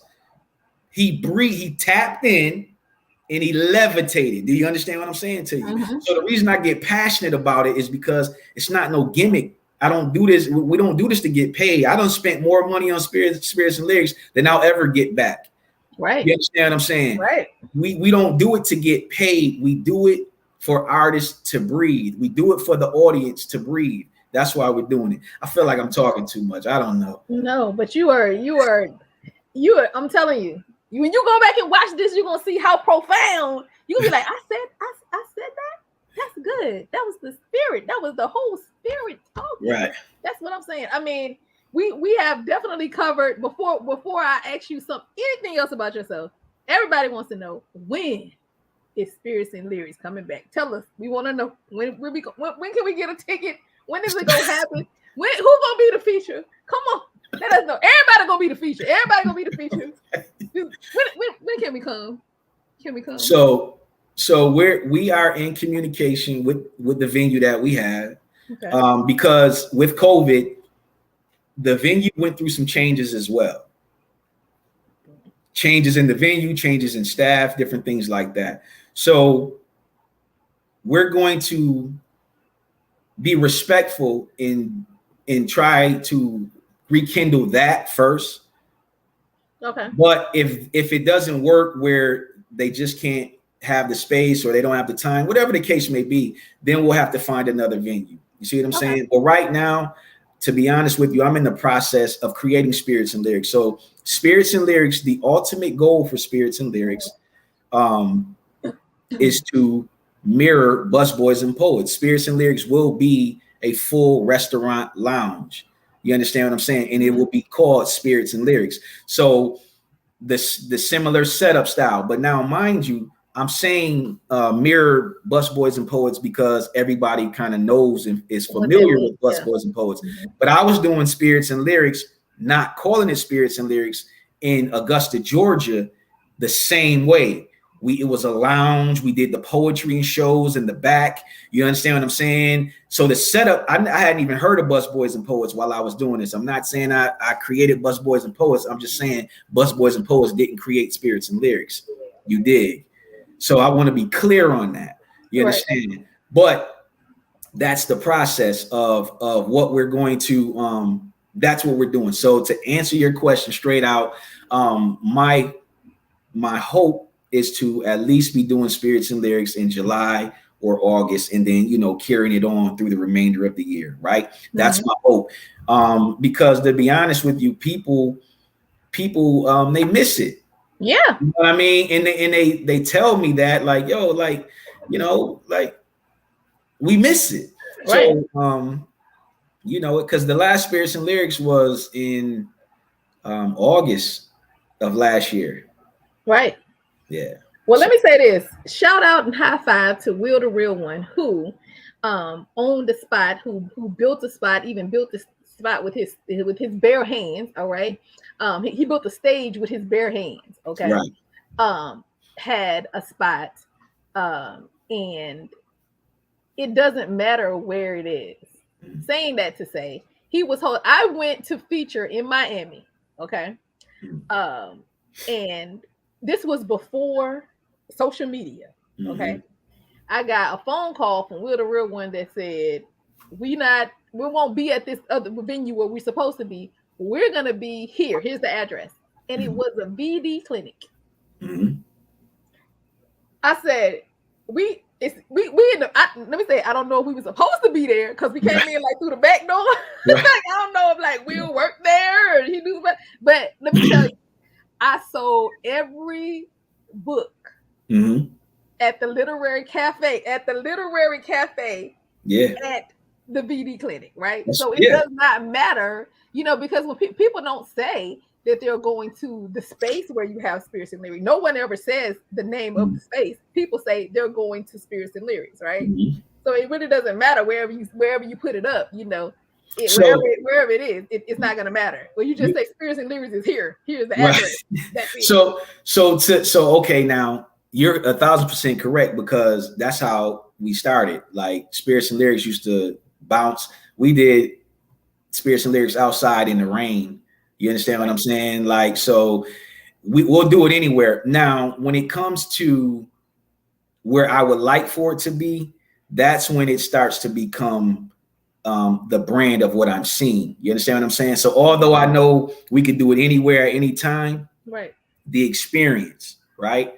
The setup, the experience that I want people to feel and to have when they enter into the actual Spirits and Lyrics Lounge, because it's so sexy in there. You understand what I'm saying to you? It's a beautiful space, but it's beautiful in the idea of, even if you just come there on a night that we don't have artists, you're going to have an amazing experience. You dig what I'm saying? Right. So, but to your point, yes, it's time to bring Spirits and Lyrics back, because for one, a lot of artists need the opportunity to breathe live, and they need our space to do it. A lot of spaces are controlled, but they need our space to do it. I'm telling you, I've watched artists in the blink of an eye grow up as Spirits and Lyrics. I watched them like in the blink of an eye just grow up. So that in itself is such a beautiful thing. Like, I don't know how many people have ever watched a flower grow. Right. So you remember when you were a kid and you put your seed in that cup of dirt? It's kind of like a cup like this. You know what I'm saying? And you take it home and you set it. Yeah. And you set it in the windowsill and you wake up every day and do this. And nothing's there. And then you go to school and you be pissed at your teacher, like, yo, man, that cup of dirt, it didn't even do anything. You know what I mean? And you're upset, you're annoyed, right? And then one day, about a month and a half go by, you look over there and it's a little green thing, and you like, oh, yes, something's happening. Yo, and then 2 months go by, you got a stem. You don't even know what seed it is. You don't even know what's going on. It's a weed, probably. You don't even know. But something's happening, right? So when you learn to appreciate something happening and watching something develop and grow, when you learn to appreciate that, that is what can also make you a better host. When you sit back and allow this right here, this third eye to open and expand, you can develop artists without even knowing that's what you're doing. So when I see an artist who get on stage and they're nervous and then they get in the comfort zone and they breathe and they have an amazing experience, and then at the end of that night, we have like a 20-minute conversation, right? And we talk and we build and I say, yo, man, try this. Or I give them other artists to tap into and listen to, or different venues to go to. And then they come back the next month and they've developed into something even greater, right? And then you go, oh, you notice it. And then you do the same thing. As a host, if an artist returns and you go, okay, I see you done added such and such, they be like, oh, okay, if the host is paying attention and letting the audience know, like, yo, pay attention to this artist. This artist is blossoming and growing into one of the top artists that you're gonna know.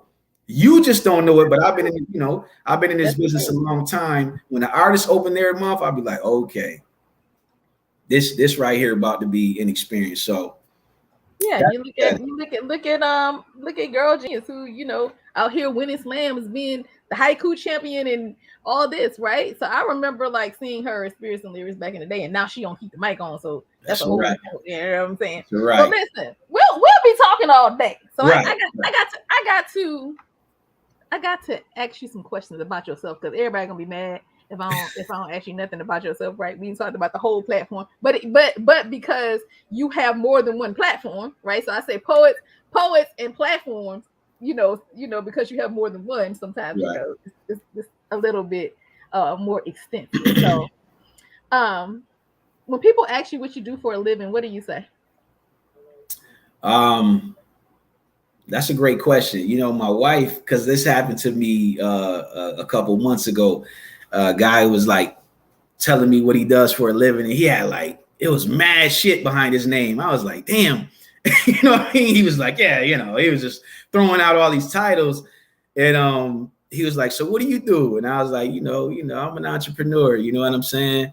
And he was like, oh, okay. He was like, yeah, that's good stuff. And we just got to talking. But then my wife was like, and I'm probably going to mess up what she said exactly, but she came up with this term, and it was, I think she was flirting with me that night. You know what I'm saying? I was smelling good, looking good. I think she was just coming at me a little bit. You know what I'm saying? Because she dropped the jewel, and I was like, yo, you know, she's but basically she gave me this title, and it was like brand builder. You know what I mean? She was like, yo, she was like, she was like, entrepreneur. She was like, that's too easy. Like, no, Right. Like, no, you're a life coach. You're a brand builder. You know, you're an artist developer. You're a consult. People call you for consultations on everything. Mm-hmm. You understand, from the CEO of the $1 million companies to the young boy who just bought an 8-ball, like everybody on your phone.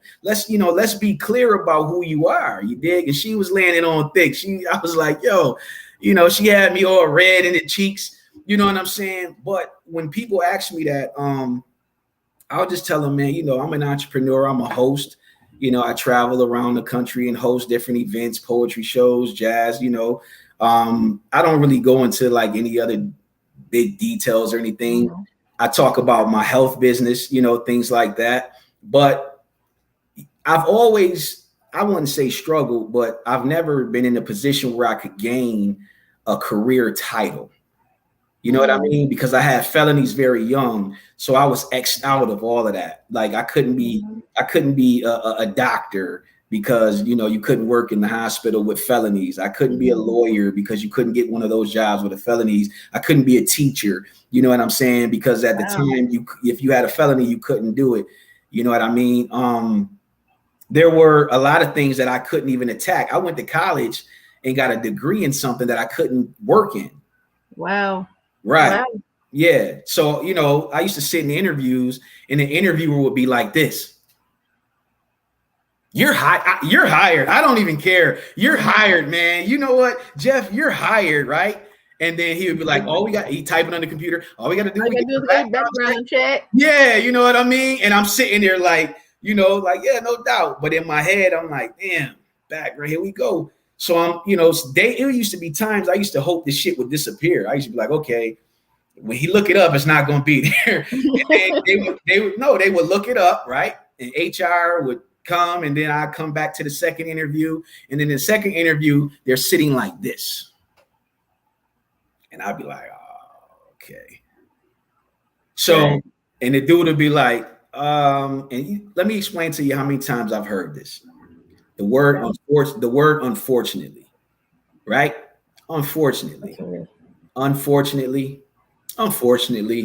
right? And then, you know, what used to hurt my feelings was the jobs where the dude I knew, you know, because it probably was a white dude with those like piercing blue eyes, and I was staring his eyes the whole time. And I could feel him melting. You understand what I'm saying? I could feel him like, yo, listen, Playboy, you're not tougher than me. You're not stronger than me. You're not better than me. You just got this gig and you got the power to give it to me, but I'm not shaken or intimidated by your status. So, and I would feel he don't want to give me the job anyway, but I got to do what's best for my family. So let me put this application in and try to get this job. And when he had the opportunity to tell me no, he loved it. He used to be like, he didn't even say unfortunately. He said, we can't hire you. You have a bad background, right? Wow. So I had to walk into that. So when I decided,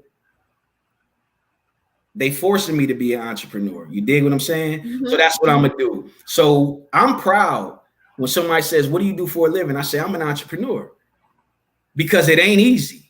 It's not. I don't know. I tell them like, yo, your job title sounds real easy to me because you're doing one thing every day, all day for 60 hours a week. Playboy, I change my mind and get money. There it is. There it is. You understand? This is what I do. So when somebody asks me that question, I'm an entrepreneur. And I can say it humbly, like, yo, I'm an entrepreneur. And you could be the president of Google. And it's nice to meet you. I'm an entrepreneur. You understand what I'm saying to you? And I don't have an issue with that. But she gave me this beautiful title. But I saw the CVO. So that is my new, that's my title. I saw that too. Yeah, I'm the chief visionary officer. Yeah. I like that. Can we put that on there? Yeah. From here on out, we will claim him. That is it. Can you put it on the business card? That's all I'm saying. Whip it out. When people ask you what you do for a living, whip out the business card. Listen.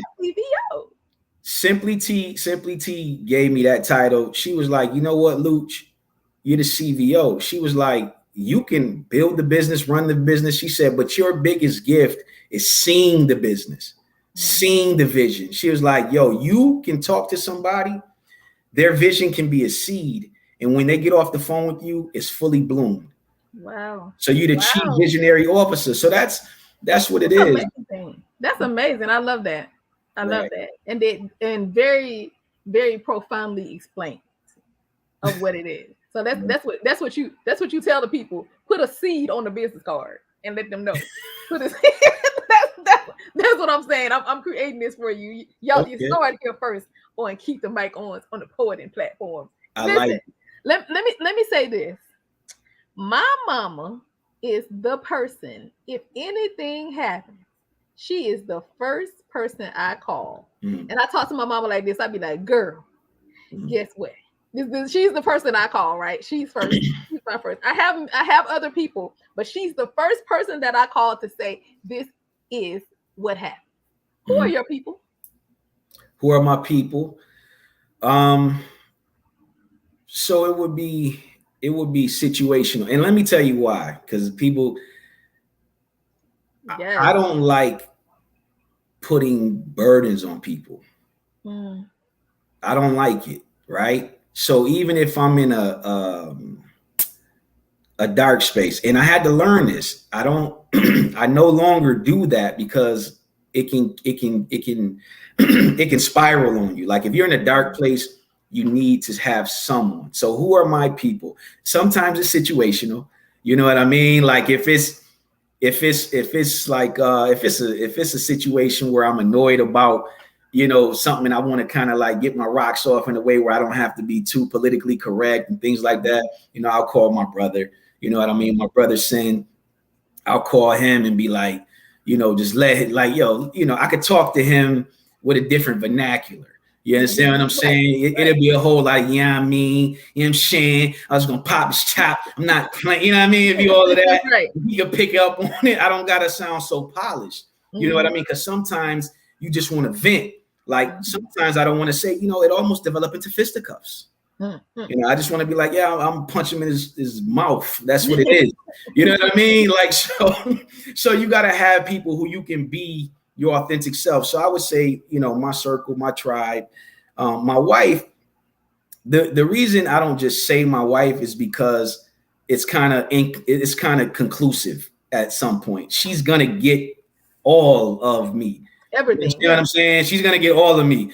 You understand? It's not like I'm going to be my authentic self with my wife. It is what it is. So calling her is a given because first of all, in any space, she needs to understand what's happening. She needs to know what's going on. And then at the end of the day, our energies are going to be like this every day, all day. So it's only going to be like an hour go by before she be like, okay, what's up? What's up? Do I need to know something? Yeah. So to make it short, my people are definitely my brother, definitely my wife, my team, you know what I'm saying? My silent treatment family.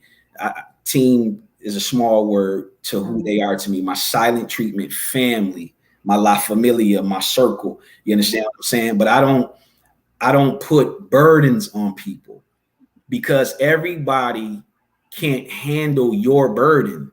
Right. And sometimes when people love you, it hurts them when you're hurting.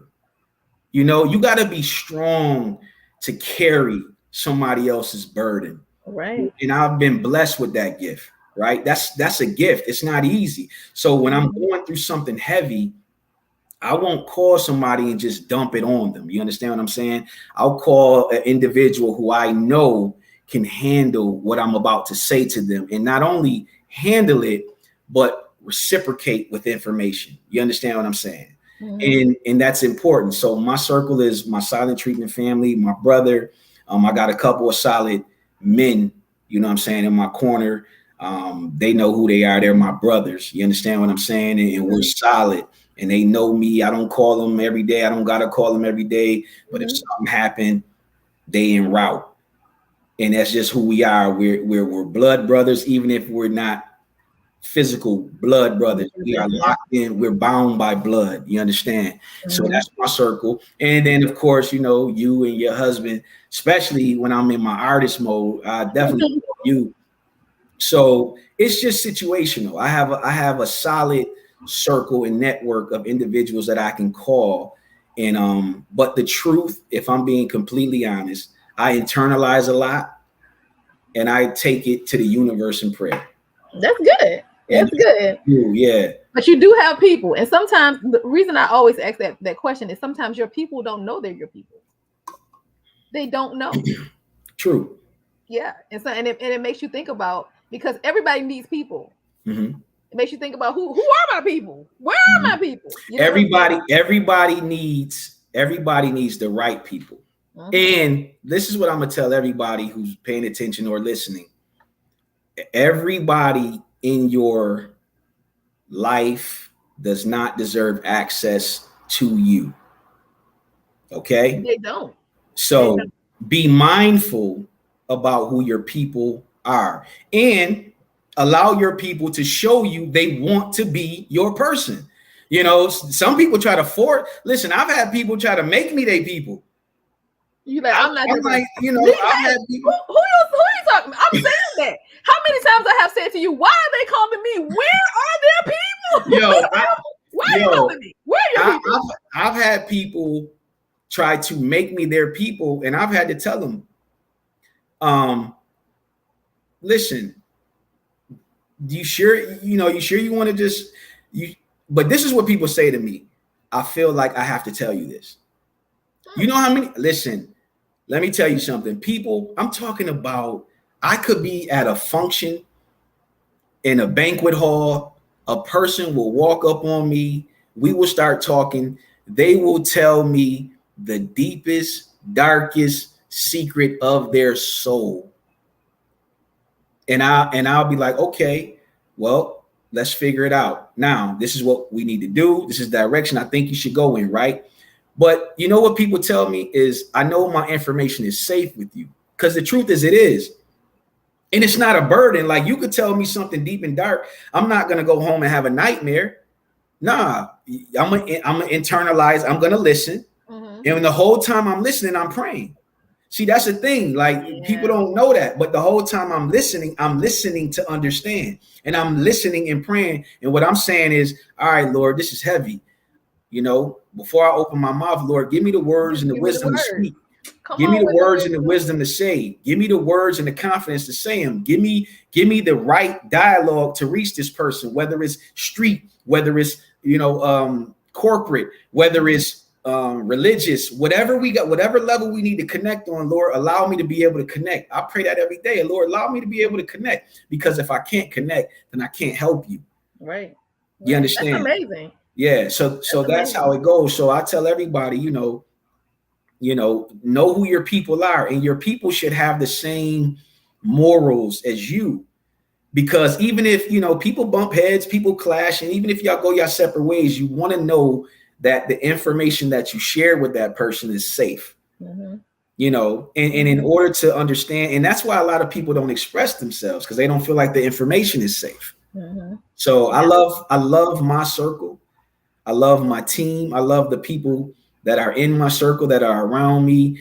I can't name them just outright, you know, because I don't want to miss anyone who who may feel like that, but the truth of the matter is, you know, who you are in my life, because I'll tell you. Exactly. Yeah. Definitely. So listen, I have more questions, but I can't ask them because we're gonna run out of time. So this is what I want. This is what I want you to do, right? So I definitely want you to read another piece, and I'm gonna bring the team back.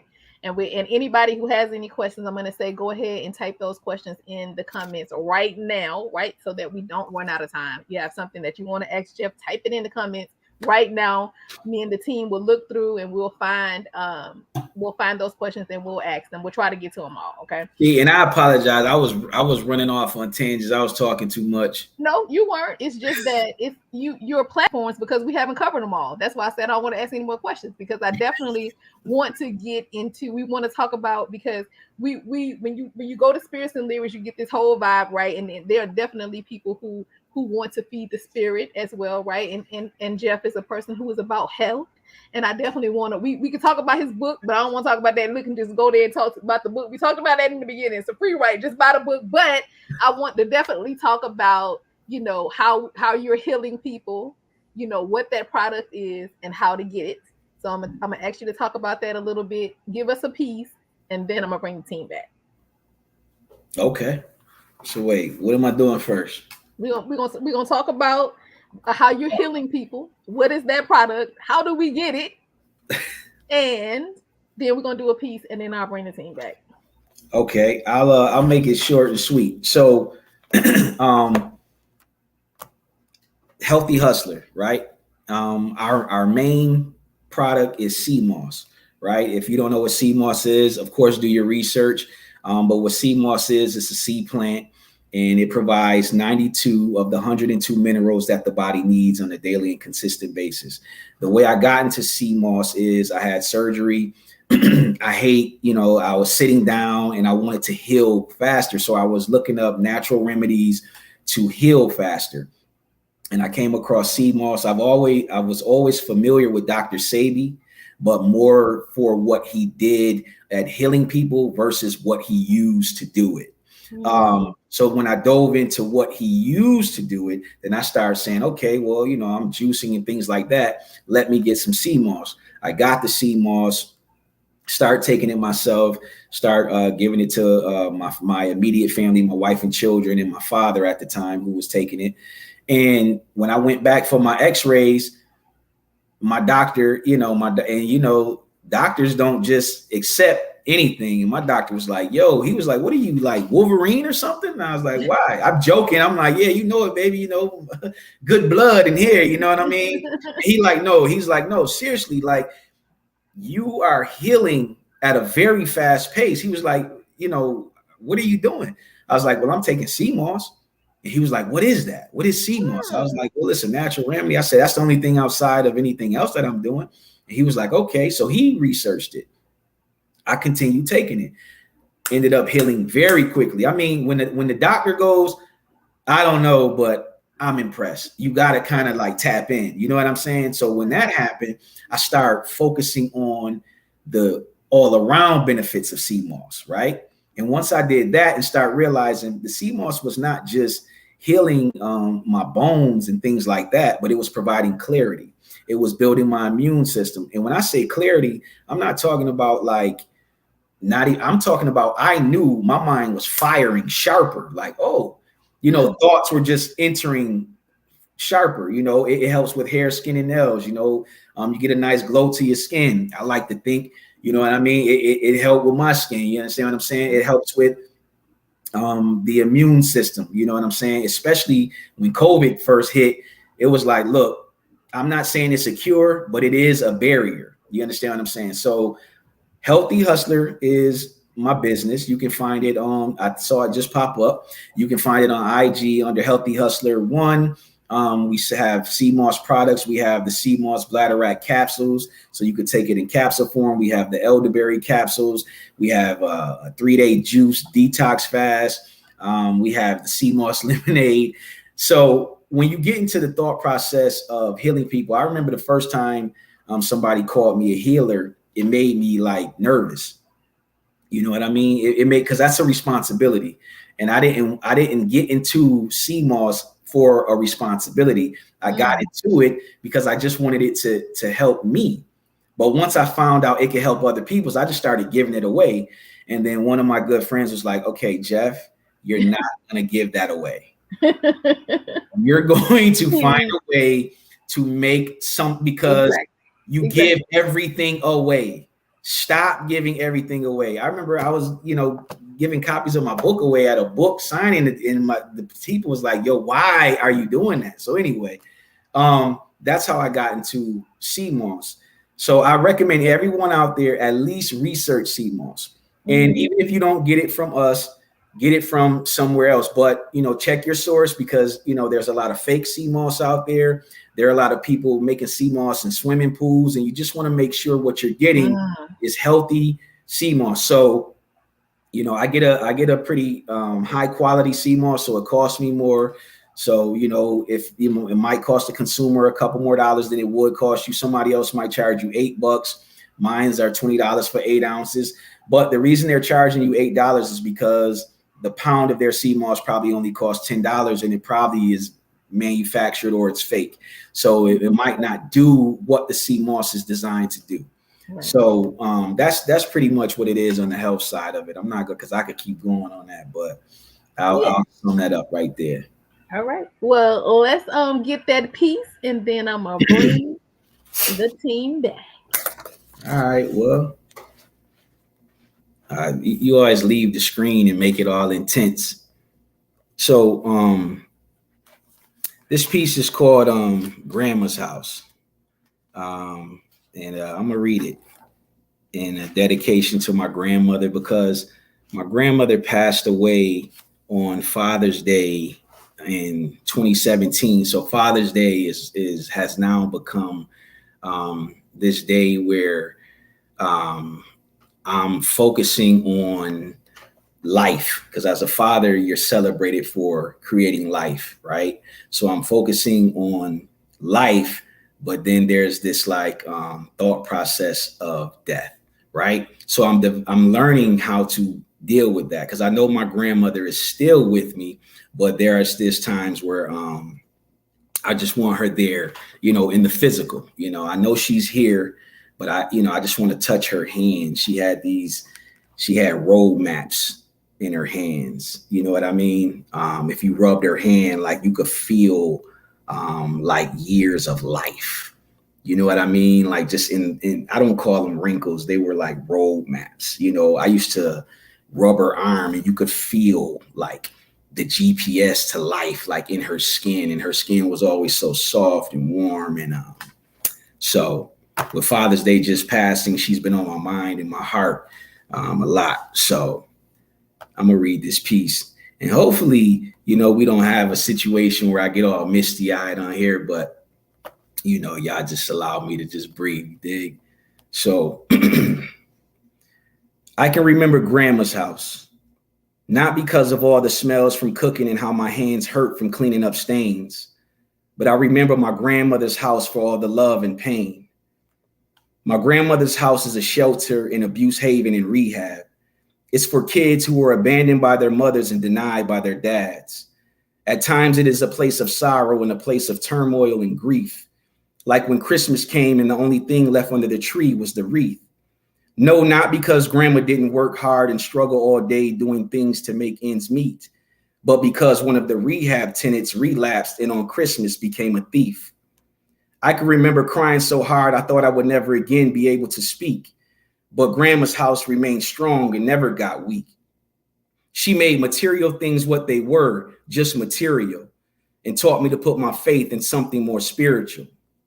She said, son, in this life, pain along with materials, family, and friends will come and go. Don't plant your seed in such foolishness, plant it in a garden somewhere it can grow. See, amongst the pain and some of the hurt that I mentioned, my grandmother's house is built on church. It is a place of faith, love, and understanding. And when it comes to my family, she didn't request or ask. She was demanding. She said, love your sisters and brothers and keep them near in all you do. And at some point, your mother and father, you'll have to forgive them too. never wavering in the fact that she's an elderly woman raising a young man, because she ruled with a backhand just as stiff as a man's.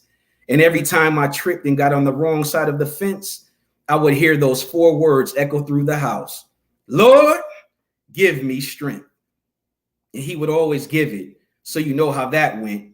I got jumped by my grandmother and the Holy Spirit. No wins.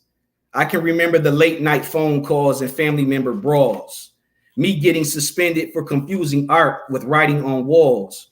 I can remember the prayer she prayed, the bed she made, or the debt she paid, the ground she paved, the devil she slayed, or the Lysol she sprayed, or when people came over and she would say, baby, shake your clothes out. I don't want to have to use my mothballs and raid. Yes, my grandmother's house is many things to many different people. When it comes to my mother dear, I can't see no equals. Her humility is priceless. Her honesty is rare. God anointed her head with oils and it ran down into her hair, soaking into her ends and roots, spilling down her legs into her boots, making her body the base of her tree as her spirit manifested fruit, the fruit of which me and my family would eat to survive. This is a fact. If my grandmother didn't slow down to see what my grandfather was hollering at, none of us would be alive. So as I said before, my grandmother's house is a rehab, church, abuse center, foster home, charity, soup kitchen, workplace, halfway house, daycare, hotel, psych ward, school, hospital, place of peace, and a strong pillar in the community, in the best place on earth. But the part that makes me so thankful and extremely blessed is the fact that my grandmother's house doesn't just sit on land, it resides in her chest and stays planted in her spirit. And I thank God every day because I can still visit my grandmother's house. Ashe. Ashe, Ashe. Where can we get that book, sir? So this book right here, I can do pre-orders because I have to order them in bulk. Okay. But I was just telling my team that I'm going to go ahead and just order like 50 to 100 books just to bring them back out because people are interested in the book. And it's just all on me because I just haven't taken the time to do my due diligence as an artist on an artist level. The things that I tell artists to do all the time, I'm not doing. So, you know, just being transparent, I'm going to order 50 of these books. So if you would like to get the book, you know, we could put the pre-order link up and then that'll make me get it. So here's the truth. If you pre-order the book, I'll have to get them. Right. Right. But if I get off of here and nobody pre-orders, then I'll be like, you know, life happens and then I'll get busy. But so that's that. So, but thank you all, you know, for having me on here, man. This was dope. I feel light. Yeah. You know what I mean? Ooh. Well, That's there awesome. are. He has so much to cover, y'all, and we didn't even get into it all. It's so much. It's so. It is, and we are not going to. Normally, we jump off at about 9 o'clock. That's usually, you know, for everybody. We're like, you know what, 9 o'clock, 2 hours. We have held this person. Any questions in this comment? Answer our questions. Okay, but we're gonna let this go for a little bit longer, just so that if you have a question, please feel free to go ahead and drop it in the comments. I'm sorry, I was running off at my mouth. No. It was perfect. It was perfect. Everything that we needed to hear was said tonight. So the first question is from Asha Watson, also a former Keep the Mic On feature. I already said it in the chat. We have mentioned several former features and special guests in this conversation. Go back through the archive. Hang out with us for a little while. Mm-hmm. Put us on the background. I just did that the other day, by the way. Let me be clear. I hit play on the Keep the Mic On archive, and I just let them run. And I saw several. That's how I learned that you all have different segments. I was like, oh, okay. You know, I started learning. I'm like, oh, they got the everything about the dot. I'm like, okay. I'm like, okay. So, you know, and all of you have, you know, dope hosting styles. And, you know, and I watched one with the young lady, Charity Blackwell, you know what I'm saying? I saw she had a space on there. So I was like, yo, this is super dope how you all do this. So kudos to you guys. But I'm sorry, go ahead. I'm sorry. So Asha's question is, what are you most proud of? I think when people are asked that question, they immediately say their kids and stuff like that but isn't that a given, right? Can we just say that's a given so I can say something different, please? Yes. Okay. So like that's a given. Most proud of, honestly, I feel like you're allowed to change that answer every time you achieve something, right? No? Yes. You know what I mean? Like, because Yes. listen, so me and KaNikki, I was telling her about the felonies that stopped me, right, from getting jobs. Then I was most proud of the fact that I didn't quit. They were trying to make me a bum, and I was like, not happening. I like nice things. I'm going to get them. You understand what I'm saying? But the thing right now that I'm most proud of, I was able to get my record expunged, right? Mm-hmm.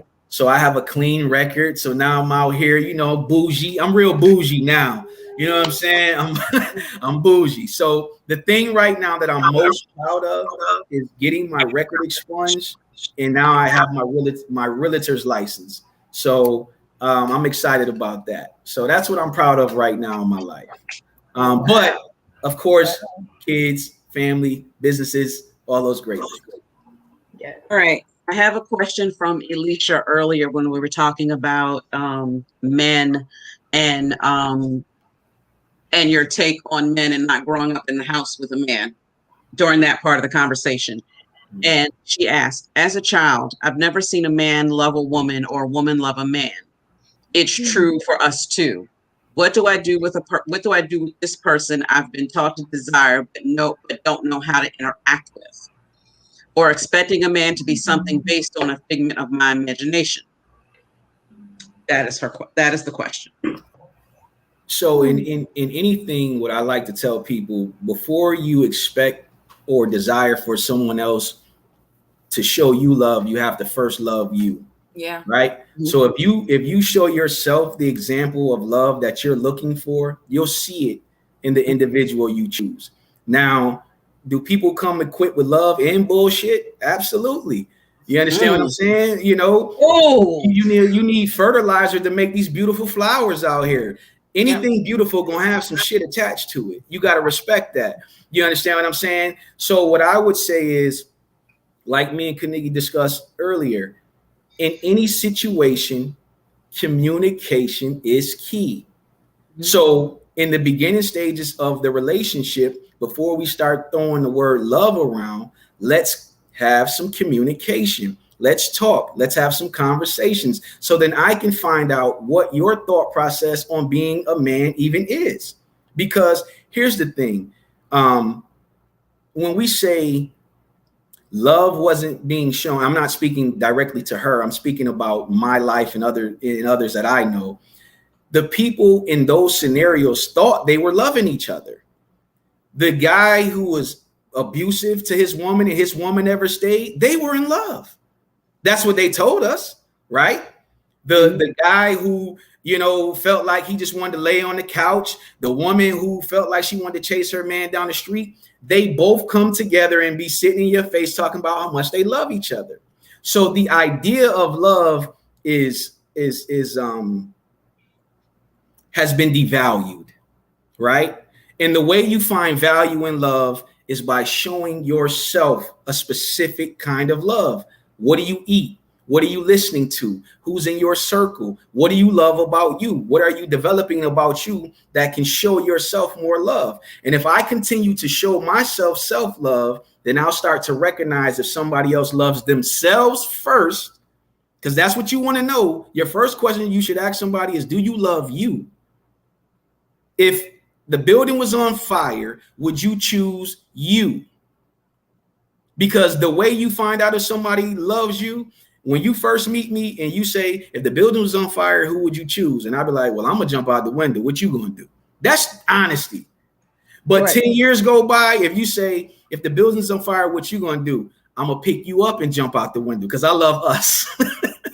But if it's a situation where I can't get out, then I'll throw you out the window. I'll push you out the window. Wow. But I'll make sure you live, because now the love includes the man and the patriarchy in it, because love tells a man, stand up, protect, and provide. It comes with love. It's attached to it. I love you. I'll protect and provide for you. That's love. It's attached to it. And while you're developing that thought process, it'll come to you. So I think I went off on a tangent, and I hope I answered the question correctly. But the best love is self-love. All right. Dawn asks, how much sea moss do you take daily? Me personally, I take probably like 4 to 5 tablespoons daily. But the what I recommend people do is just take 2 tablespoons a day. All right. She wanted to know like the milligrams, but 2 tablespoons. Okay. Yeah, 2 tablespoons a day. So Kiana asks, in terms of your writing process, do you usually write your poems in one sitting, or do you work on a piece by piece over a few days or a few weeks? All my pieces are written in one sitting, and they're all free writes. That's just my poetry style. I developed it at an early age, so all my pieces are written in one sitting, and I just write. No quote. I don't edit them or anything. I just write and allow them to just develop as they may. So. Okay, so Analysis, our not so secret member, is now here with us. Since we seem to go with, like, normally the host will jump in with our questions, because we do have a few. I know we do, but we're going to let the audience. I got time. We'll let our audience have their space, and then we'll get into it. I'm excited now. I'm ready now. We want them to go first, so they can be subscribing while we're yes. Good idea, the not so secret weapon. Good stuff, my brother. It's always fun for me to learn so much more about people I've known for years, but you realize there's so much more to the story and a person's energy and skills and background, even if you have known that person for years. And so it's definitely fun to hear more about you. Definitely shout out to the plant-based eating in sea moss. I've been meaning to tap into it for years, so it's good to know that you've got it. I'm already vegan, but I've been meaning to put that in the rotation also, so that's good. You talked a bit about, especially as you say, your pride in having overcome the obstacles that the felonies produced, and you've talked about your work with young people, especially in various people, in terms of helping them and guiding them through life and learning from your experience. And I'm wondering, as a host of various venues, that what we've talked about so far is kind of on the individual overcoming and the internal things that an individual do. Have you found that Spirits and Lyrics or any of your other platforms have also given space for kind of the macro organizing and the teaching that needs to be done? And from your standpoint, when, as somebody who's been on the inside and has come through the criminal injustice system in this country, do you find that your poetry or your platforms have given, or do you want them to give space for organizing, let's say, against the prison industrial complex, for prison abolition, or any way in which you might take that? Is there kind of a macro role in the struggle for poets and platforms? Well, to answer your question, for the first part, if I feel like Spirits and Lyrics has created that, absolutely, 1,000%. Spirits and Lyrics ends at a certain time, but the truth is Spirits and Lyrics never ends. I mean, there have been times where we ended the show and stayed on the steps of the venue till the sun came up. And I'm talking about weeks after weeks doing that. And I'm talking about the conversations. We had conversations from, the winds and the tides to chakras to life to, we had sex conversations. We all learned so much. So the organizing definitely happened at Spirits and Lyrics created, and I would say Spirits and Lyrics not necessarily created so many organizations, but it created so many leaders. Like, I watched leaders develop at Spirits and Lyrics. I watched people who came in maybe not expecting or wondering or thinking about creating an organization or something, and tapping into what we were doing, and then opening their mind up to what they're capable of, and then leaving out of there and definitely doing that. Far as the thought process on the injustice system, do you know I wrote a free write program for the criminal system, and I couldn't do it because I have felonies? They wouldn't let me come into the prison. They wouldn't let me come into the prisons and teach the youth because I had felonies. It's ridiculous. But then they took get in the prison and you've been in the prison. That don't okay. You're right. But then they took my program. You know what I mean? So the thing about it is, like, to answer your question, like, yes, and we want that. Like, we want people to start organizations. We want people to tap into organizations like Asha Watson, who has developed into one of the dopest poets in the DMV. I met her at a poetry night, and she is the president of Beauty Time because she heard the mission. And I told her, like, yo, you're going to be the president. And she was like, no. I was like, yeah. You understand what I'm saying to you? It's happening. I don't know if you believe it or not, but when she dove into it, she came to the table ready and prepared. So what I'll tell everybody is this: if you're interested in organizing or building an organization, just be prepared. Start doing the preparation work now. You know what I mean? So that way, when the sponsors show up, you'll have something to say. But what I'll also say about establishing an organization is get your ducks in a row, get your 501c3s, get your business plan, patent, trademark, I don't care what you got to do, but protect your ideas and protect your thoughts. I hope I answered that question. Yeah. I got lost in your velvety voice. You dig? You know what I'm saying? And the stars came out one night. And the moon. Yo, that's my guy right there. That's my guy. That's why I love you, because I appreciate you though, bro. Likewise. Yes, sir. Much respect. Really enjoyed. You talked about your various hosts, and Angelique is one of my dearest people.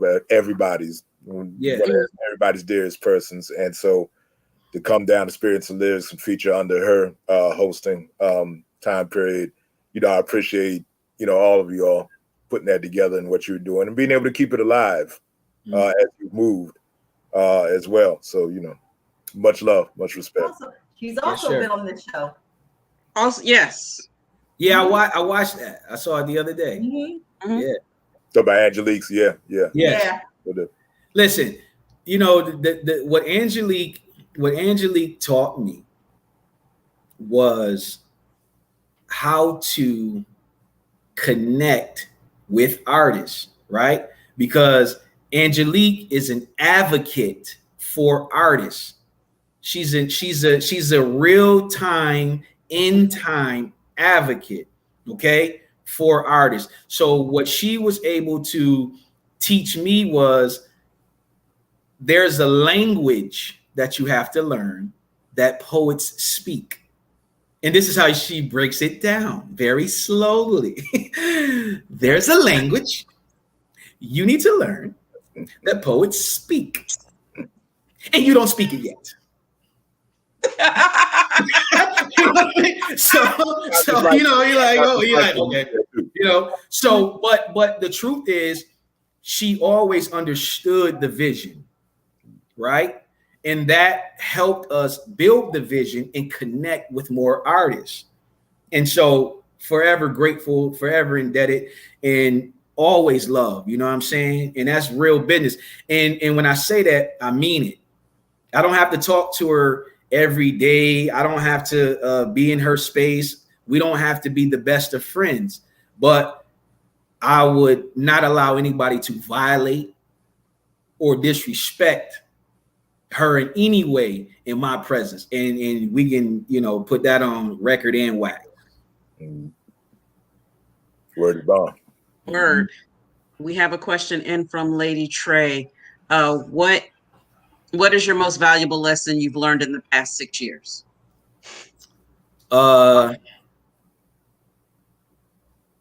You can sit still, but don't stop moving. Right? And see, COVID sat everybody down, but some people stop moving and they're having a hard time getting back going. So you can sit still, but don't stop moving. I don't care if you got to tap your fingers. I don't care if you got to tap your head. Keep your body moving, because the body recognizes movement, right? And what COVID did, it not only sat you down physically, but it sat you down mentally. It sat you down spiritually. It sat you down financially. It sat you down. And a lot of people stopped moving. So in the last 2.5 years, but she said 6, so I'll include it. You can sit still, but don't stop moving, period. And that's why this right here, this keep the mic on, because every time you do your intro, you make it known it was in the pandemic. We needed something, and this was birthed. So guess what? You all were sitting still, but you didn't stop moving. And this platform developed out of it. And this is the part that's so dope that I know y'all thinking, that don't nobody know y'all thinking, but that live show, Keep the Mic On. Ooh, shit. Yo, that's going to be so dope. So I already know it's in the books. Already, because that top left corner, KaNikki J, you know, she already built the whole thing already, you know it. So, you know it. So yeah, I can't wait for the tickets, but I love that. So that's the lesson. You can sit still, but don't stop moving. It goes from masterclass to this is TED. This is like TED U, not TED. Yeah, TED U. Thank you. Thank you for coming to this TED Talk. So host, we up. All right. So my question was, did you ever find it difficult sharing about your past, your felonies? Because I've noticed over, like, especially when you got it expunged, you have never really shied away from talking about it in front of artists, where some people might not want to talk about if they have those type of issues. I'll just say it that way. Right. So did you find it difficult, or was it just something like, yeah, this is what I did and this is how I'm getting around it? Or how did you decide to use that portion of your life? I never found I've never found it difficult to talk about the felonies, because it's all I knew.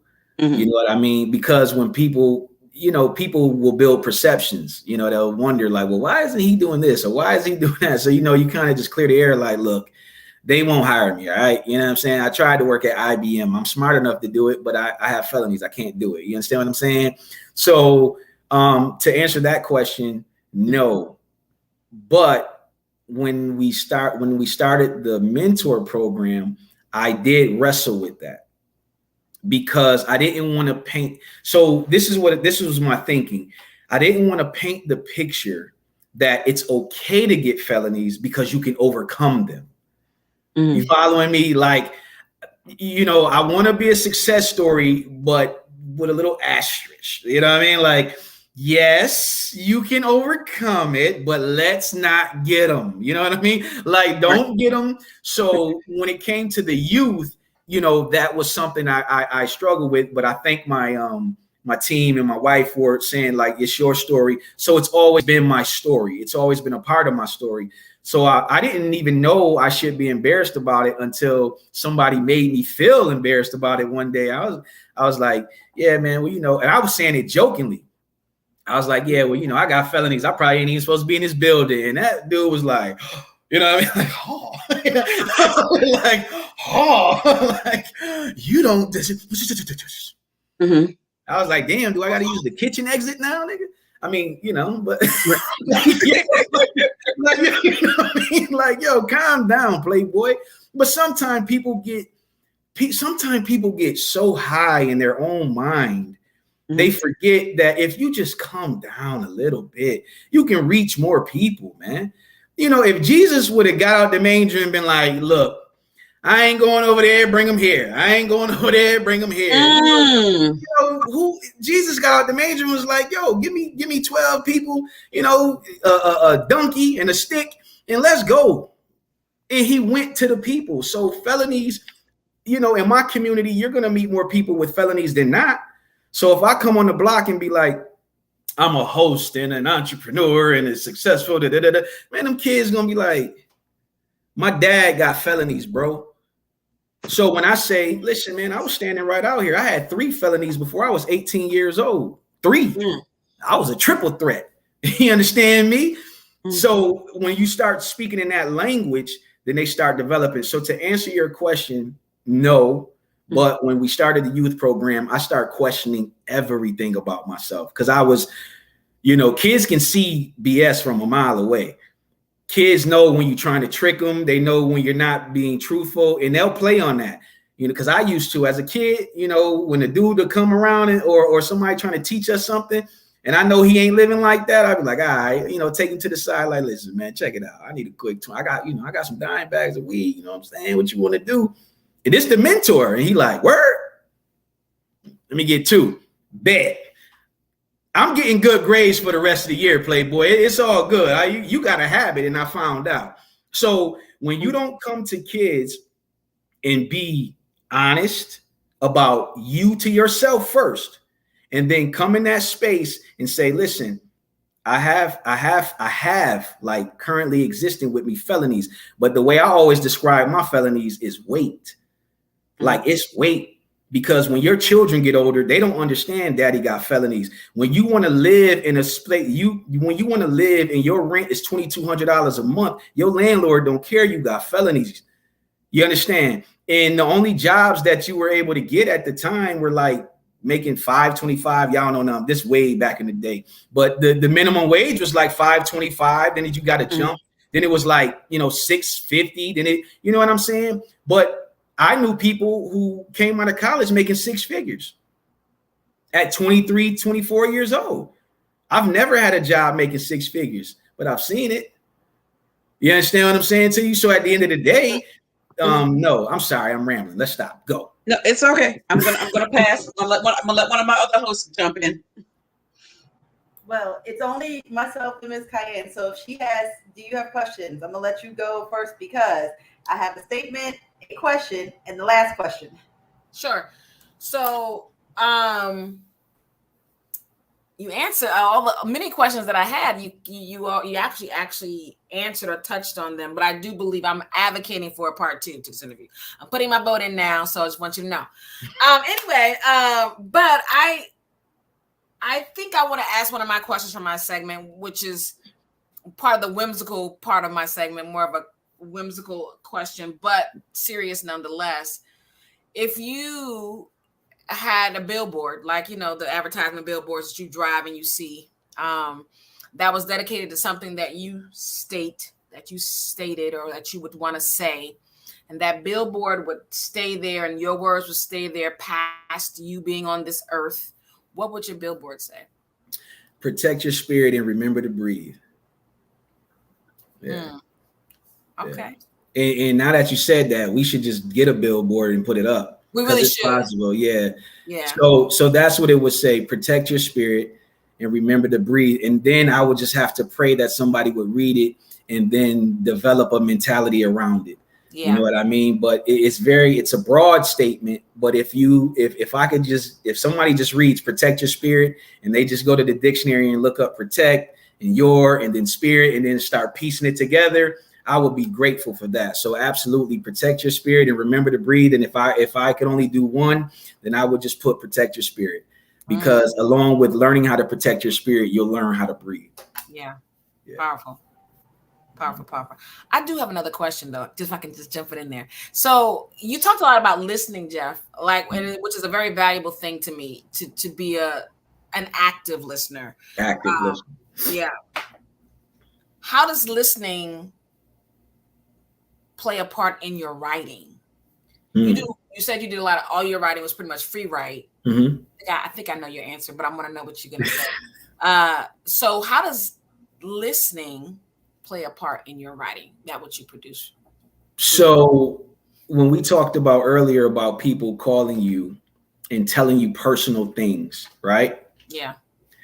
At some point, you take the information in, you take the energy in, but there has to be a release. Yep. This is the release. Yeah. You know what I mean? So my free writes, the reason why they pour out is because the information has to go somewhere.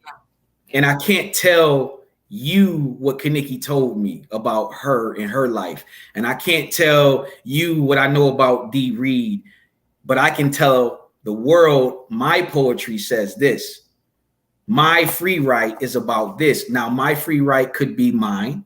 My free write could be yours, but it's a lesson. So to answer your question, listening, that's why I'm able to write without thinking about it, because it's just porn. It's like, it's a thought, it's a conversation. You know what I mean? So I'll have that conversation with the paper and then let it go. So that's how listening plays a part in my writing. Awesome. And I love the word whimsical, by the way.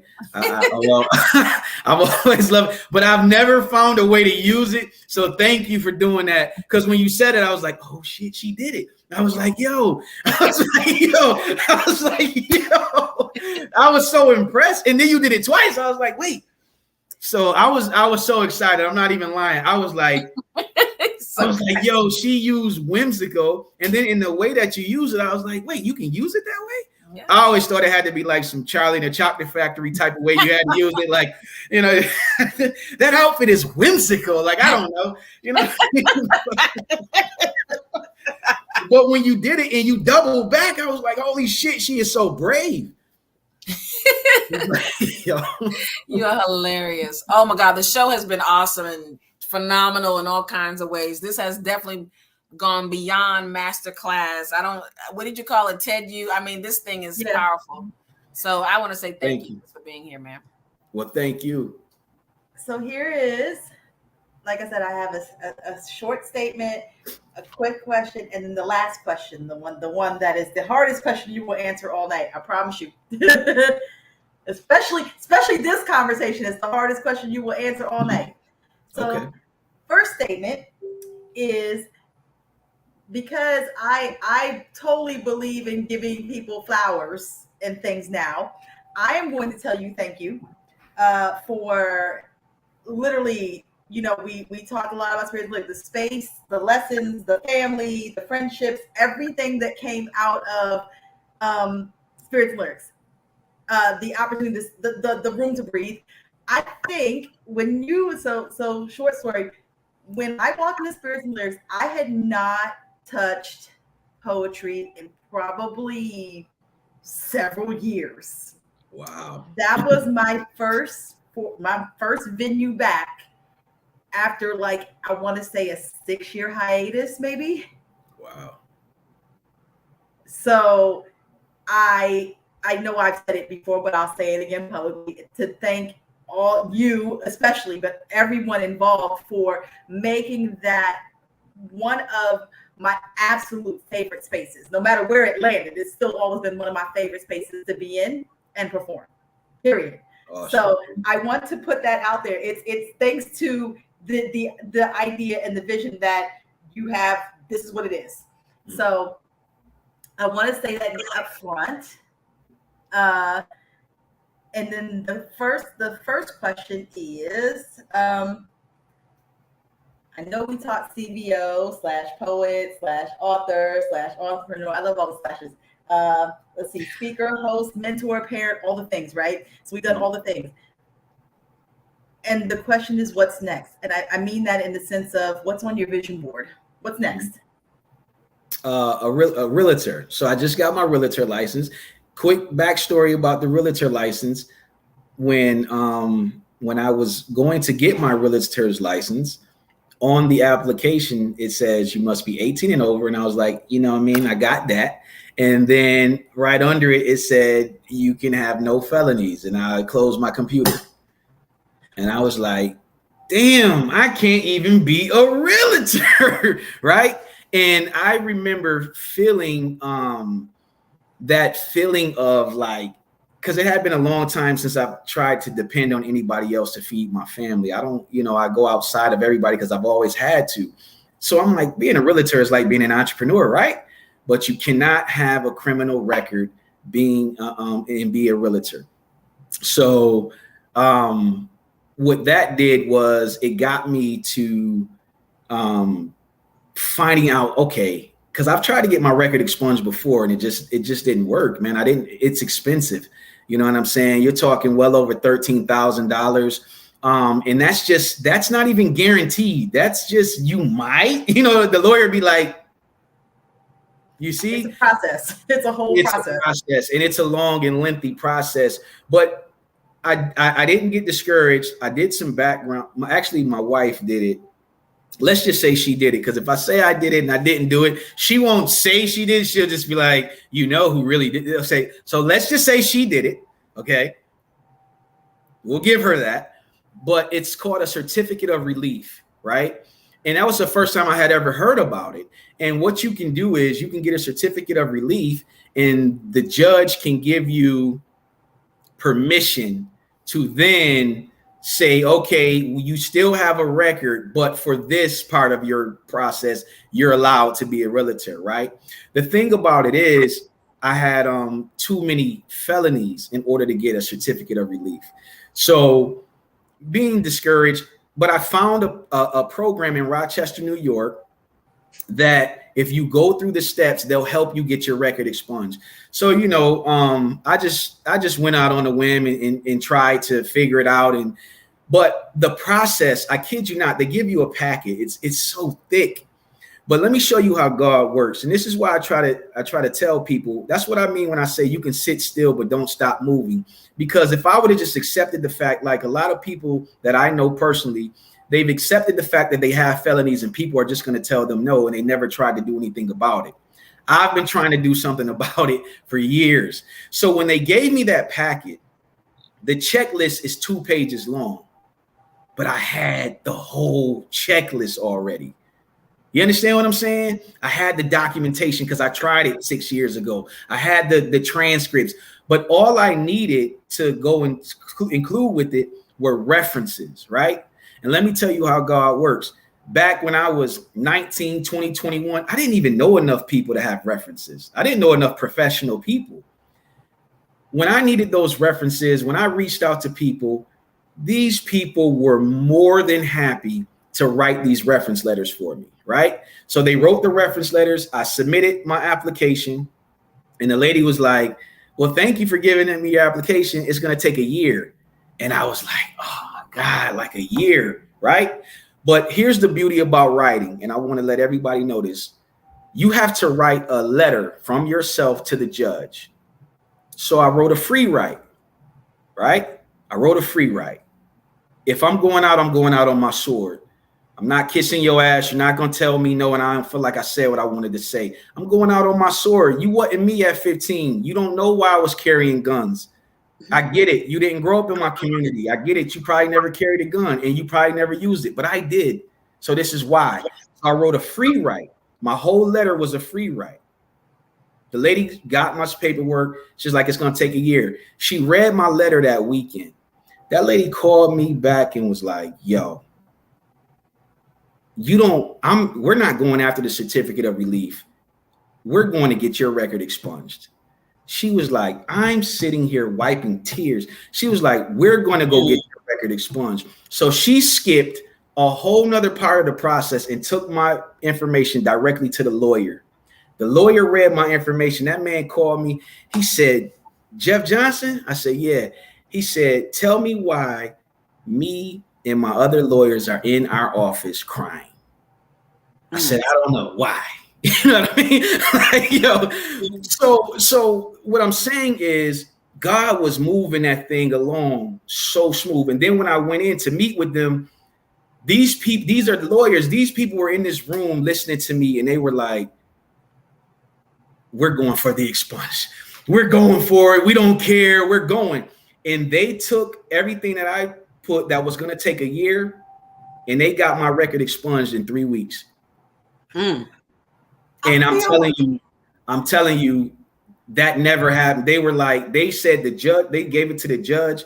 They was like, the judge got it. The judge read it, and it only took a day. So think about this. 26 years. 26 years. People don't even know what I had to do. I don't even got the time to tell y'all. I'm talking about from the high shit to the low. I'm talking low. Don't get it twisted. I'm talking, I get it. I love y'all too, but I wasn't always nice. And I get with you, no issue. You understand what I'm saying to you? So we had to live on a low spectrum just to live a certain way sometime. So it took 3 weeks to erase 26 years. I still don't even know how to feel. I don't even know what I can do. I still be like, what am I allowed to do? I'll be doing stuff and they be like all the jobs that fired me, I want to go interview again, or didn't hire me. I'm like, I'm going back to interview, and then I'm gonna just tell them no and walk the hell out. You know what I mean? It's like, you want me, but I don't want you. You know what I mean? So, but I say all that to say, yo, to answer that question, the thing that's on my vision board right now is being a multi-million-dollar real estate agent. They can't do nothing with me. They ain't been through what I've been through. You understand what I'm saying? They don't know my grind. They don't know my hustle. They don't know who God is. I do. You understand what I'm saying to you? So when I tap into this realtor space, when I go into these offices and I be watching them, I'm like, boy, y'all don't even know what's about to happen. Y'all know what the name of my real estate company is? Want me to tell y'all? Give y'all a little insight. It's called Energy Realty Group. Energy. You understand what I'm saying to you? It's going to be spelled INRG. You dig? And we move. I'm sorry, I'm rambling. I apologize. I feel like this is like the best space in the world for like this conversation. Even if we're like at the tail end, like this is what you just said, you helped so many people. People didn't even know about this, is what you said. Yes. Yeah. And also before I ask you the very, very last question, shout out to your wife. I love her. She's awesome. She's here. She's all in the chat. I love you and I miss you. So I'm gonna throw that out in you. Wait. She wrote that in the chat. Yes, she did. She flirting, y'all. She flirting. So a quick thing. People, okay, so this anniversary, I think it'll be 19. I don't know, because I don't count from where she count from. It's always different. It is what it is. Whatever number she puts in the chat, that's the number. But people be like, how do you stay together so long? This is what I'll try to tell people. Loving somebody won't keep them in your life. You have to like the person you're with. You can love a lot of people you don't like. I love my daddy, but I don't like him all the time. My wife is cool as a fan. Our motto in our relationship is, no matter what happens, let's maintain and keep the connection, right? No matter what happens. If you decide to go your way, if I decide to go mine, no matter what happens, we have to keep the connection because she's dope. She's a dope person, and I really like her. You understand what I'm telling you? I like her. Like, think about a person that you would drive 20 hours in the car with. Just think about it.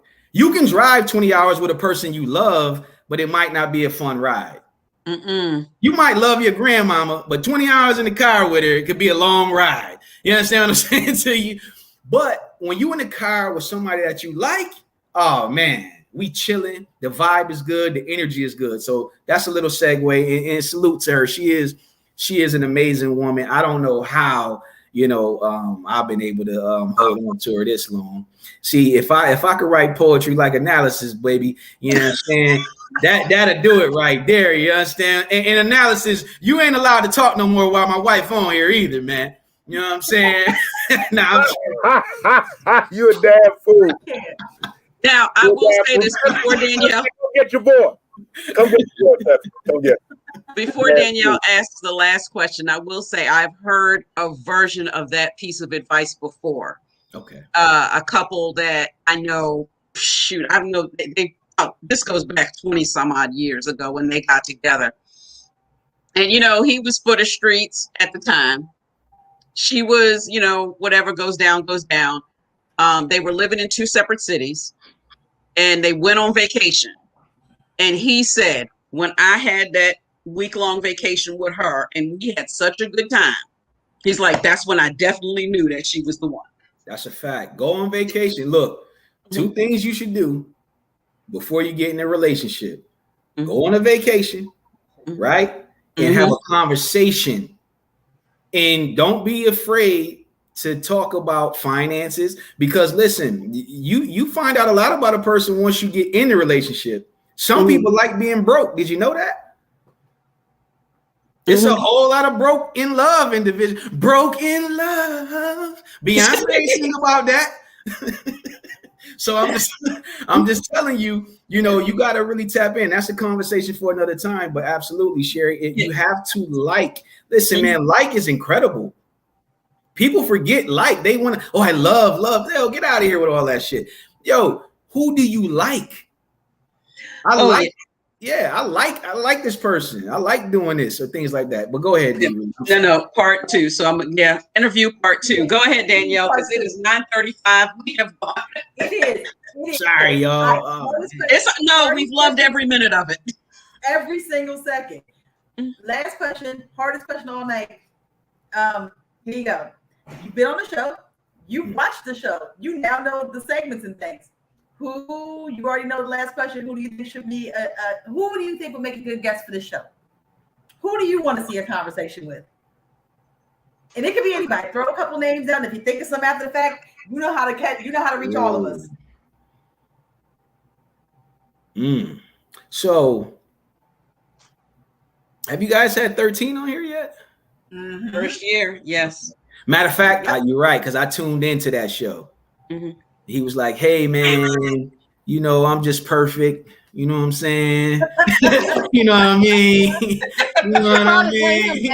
Hey, look, 13 is the only dude who doesn't throw his hair out of his face and it looks like he's throwing his hair out of his face, right? Doesn't it look like he just does this every now and again? Like, just flings his hair, you know what I mean?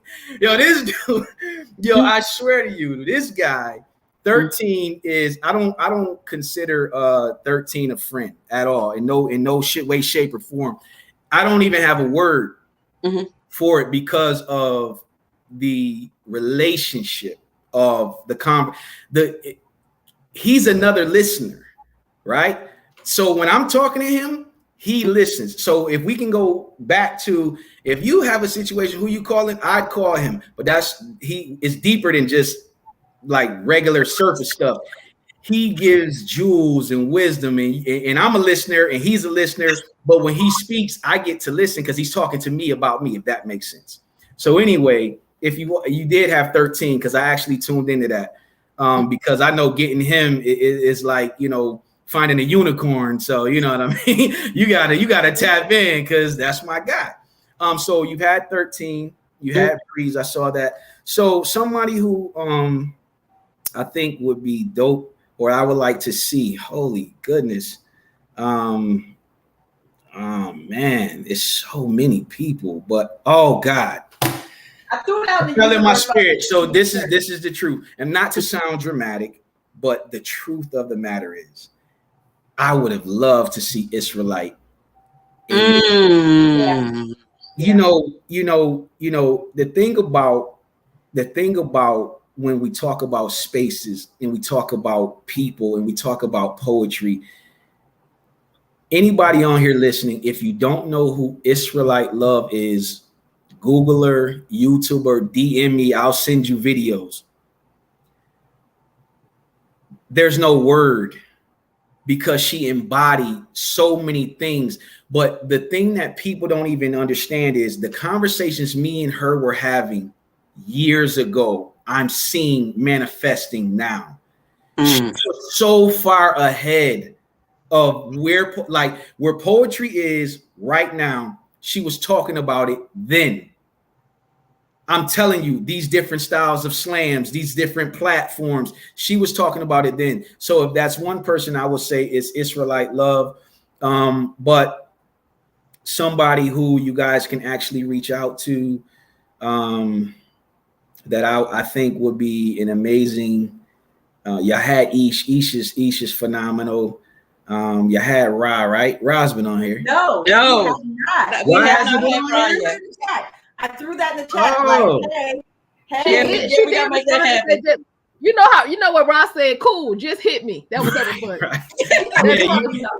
Yeah, you got to have He's Ra been- on here. He's been on the list since the beginning. Yes, she's Yeah. another Okay. one. So to be honest, that is a tough question. When you said it, you were like, it's going to be a tough question. I'm like, damn, how tough can Like, it be? no, it's But not. no, that's because I know so many people. And I tell you what we need to do. Let's do this. This is how we can do it all at one time. Let's do this. Let me just do spirits and lyrics on a night that y'all do keep the mic on, and we can just feature, we can just have everybody on there. You know what I'm saying? We put everybody on the spirits and lyrics platform while keep the mic is on, because it's a 2-hour slot. I can knock it down in 2 hours, and then we can have my dream list right on y'all show at the same time. At the same time. You know who you mentioned that I need to put on the list, and I just saw her like a month ago. Who? Simply T. I just saw her about a month ago. Now, I literally just saw her last month. Simply T would be dynamic on here. But you know what I was trying? This is what I was doing, because this is what I was doing. When I think about questions like this, to be honest, I always think about somebody who needs this platform but don't know they need it. I don't really think about the big names. I think about the person who could get in this space and kill it, because that's the opportunity that they thrive in. Sometimes the stage is too big for the artist, but in a space like this, the artist could come on here and just have a conversation and blow your mind. Right. So in that thought process, there's so many, but I think this is what I know. So I'll answer the question like this and we can leave it here. This is what I know. What I know is the collective that we have here is so dynamite and dynamic that you will have every artist in my head on this platform, because I watched the different variety of artists that were on your different platforms, and the way you guys do it, y'all maneuver it so well. It's like a kung fu flick. You understand what I'm saying? It's like the hand move and then the words happen. It's like, you know what I mean? It's like, oh, I like the way they do that, because you're allowed to have an artist on here that might not be a top artist, but the topic fits the artist. You understand? D. Reed can bring an artist on with the book. They may never have been on stage a day in their life, but their book is fantastic. You understand what I'm saying? So what you guys do and the platform that you provide, there's no doubt in my mind that you will have all the artists that I'm thinking of. But Simply T, definitely. Israelite Love, that would have been a master class in itself. You've had 13. By the way, I wrote 80% of 13's catalog. I was ghostwriting. I'm completely lying. That's a lie. That's a lie. But you know what I mean? So and that's the answer. So I'm done. I'm rambling. I could talk to y'all because I know you guys. And Miss Cayenne, I want you to know that I see you. I salute you. I saw that program you and Asha were doing with Christoph. Wait, have y'all had Christoph on here? He is enough. We've been trying. We've been working. Now that's my answer. So now that's my answer, because that has been up for discussion really recently, several times. Like, that's my answer, and it might not be necessarily a poetry one, but like, yeah, because he does the haikus and things like that. But the thought process that he needs to let everybody know. Man, I talked to the brother like a couple weeks ago, man, so insightful, so enlightening, a brilliant brother, an incredible mind in the direction that he's taking poetry in. Poetry will be a multi-million-dollar industry under his watch. He has a plan, and I love it. So that's my answer, Christoph Jenkins. Yeah, that is a, like I said, multiple time discussion. and I want to try to time that with some things I know he has on his agenda. So, So first, the first thing I'm going to say is we're going to give our special guest a round of applause. But first, there's one thing we must do before we close this out, and y'all know what it is. Click, click. Shh. Thank you, Jeff. Thank you, Jeff. Thank you. Thank you. We will be back. We are off next week for the July weekend. It is what it is. We will be back Sunday, July 10th with Ms. Cayenne and Passion Projects. And our guest is Randy Preston. Randy Preston is a musician, author, songwriter, and all that wonderful stuff. He works with Kwame, which is, some of you may know him as a book author as well, and children's books. So it's going to be a very, very creative conversation. Oh, cannot wait. Cannot wait. Everyone take some time this coming weekend and get some rest and relax and decompress and disconnect. Stay safe, stay healthy. We will see y'all all again on July 10th. Everyone, wait a minute. You didn't say wash your hands. Right. Wash your hands. You're right. And support the artists. And support the artists. In the stream right here. We've been on here. We need to pay. Yes. All his links. There's the website he gave us. Hit his Cash App. Let him know you appreciated him. Because we sure did. This is the whole word. This whole show was a word. This whole show was a word. But I already pre-ordered my book, so when you check your Cash App, I pre-ordered my book right now. DMs, get the book. Get the book. We will see y'all all again July 10th. Good night. Good night. Bye. Peace.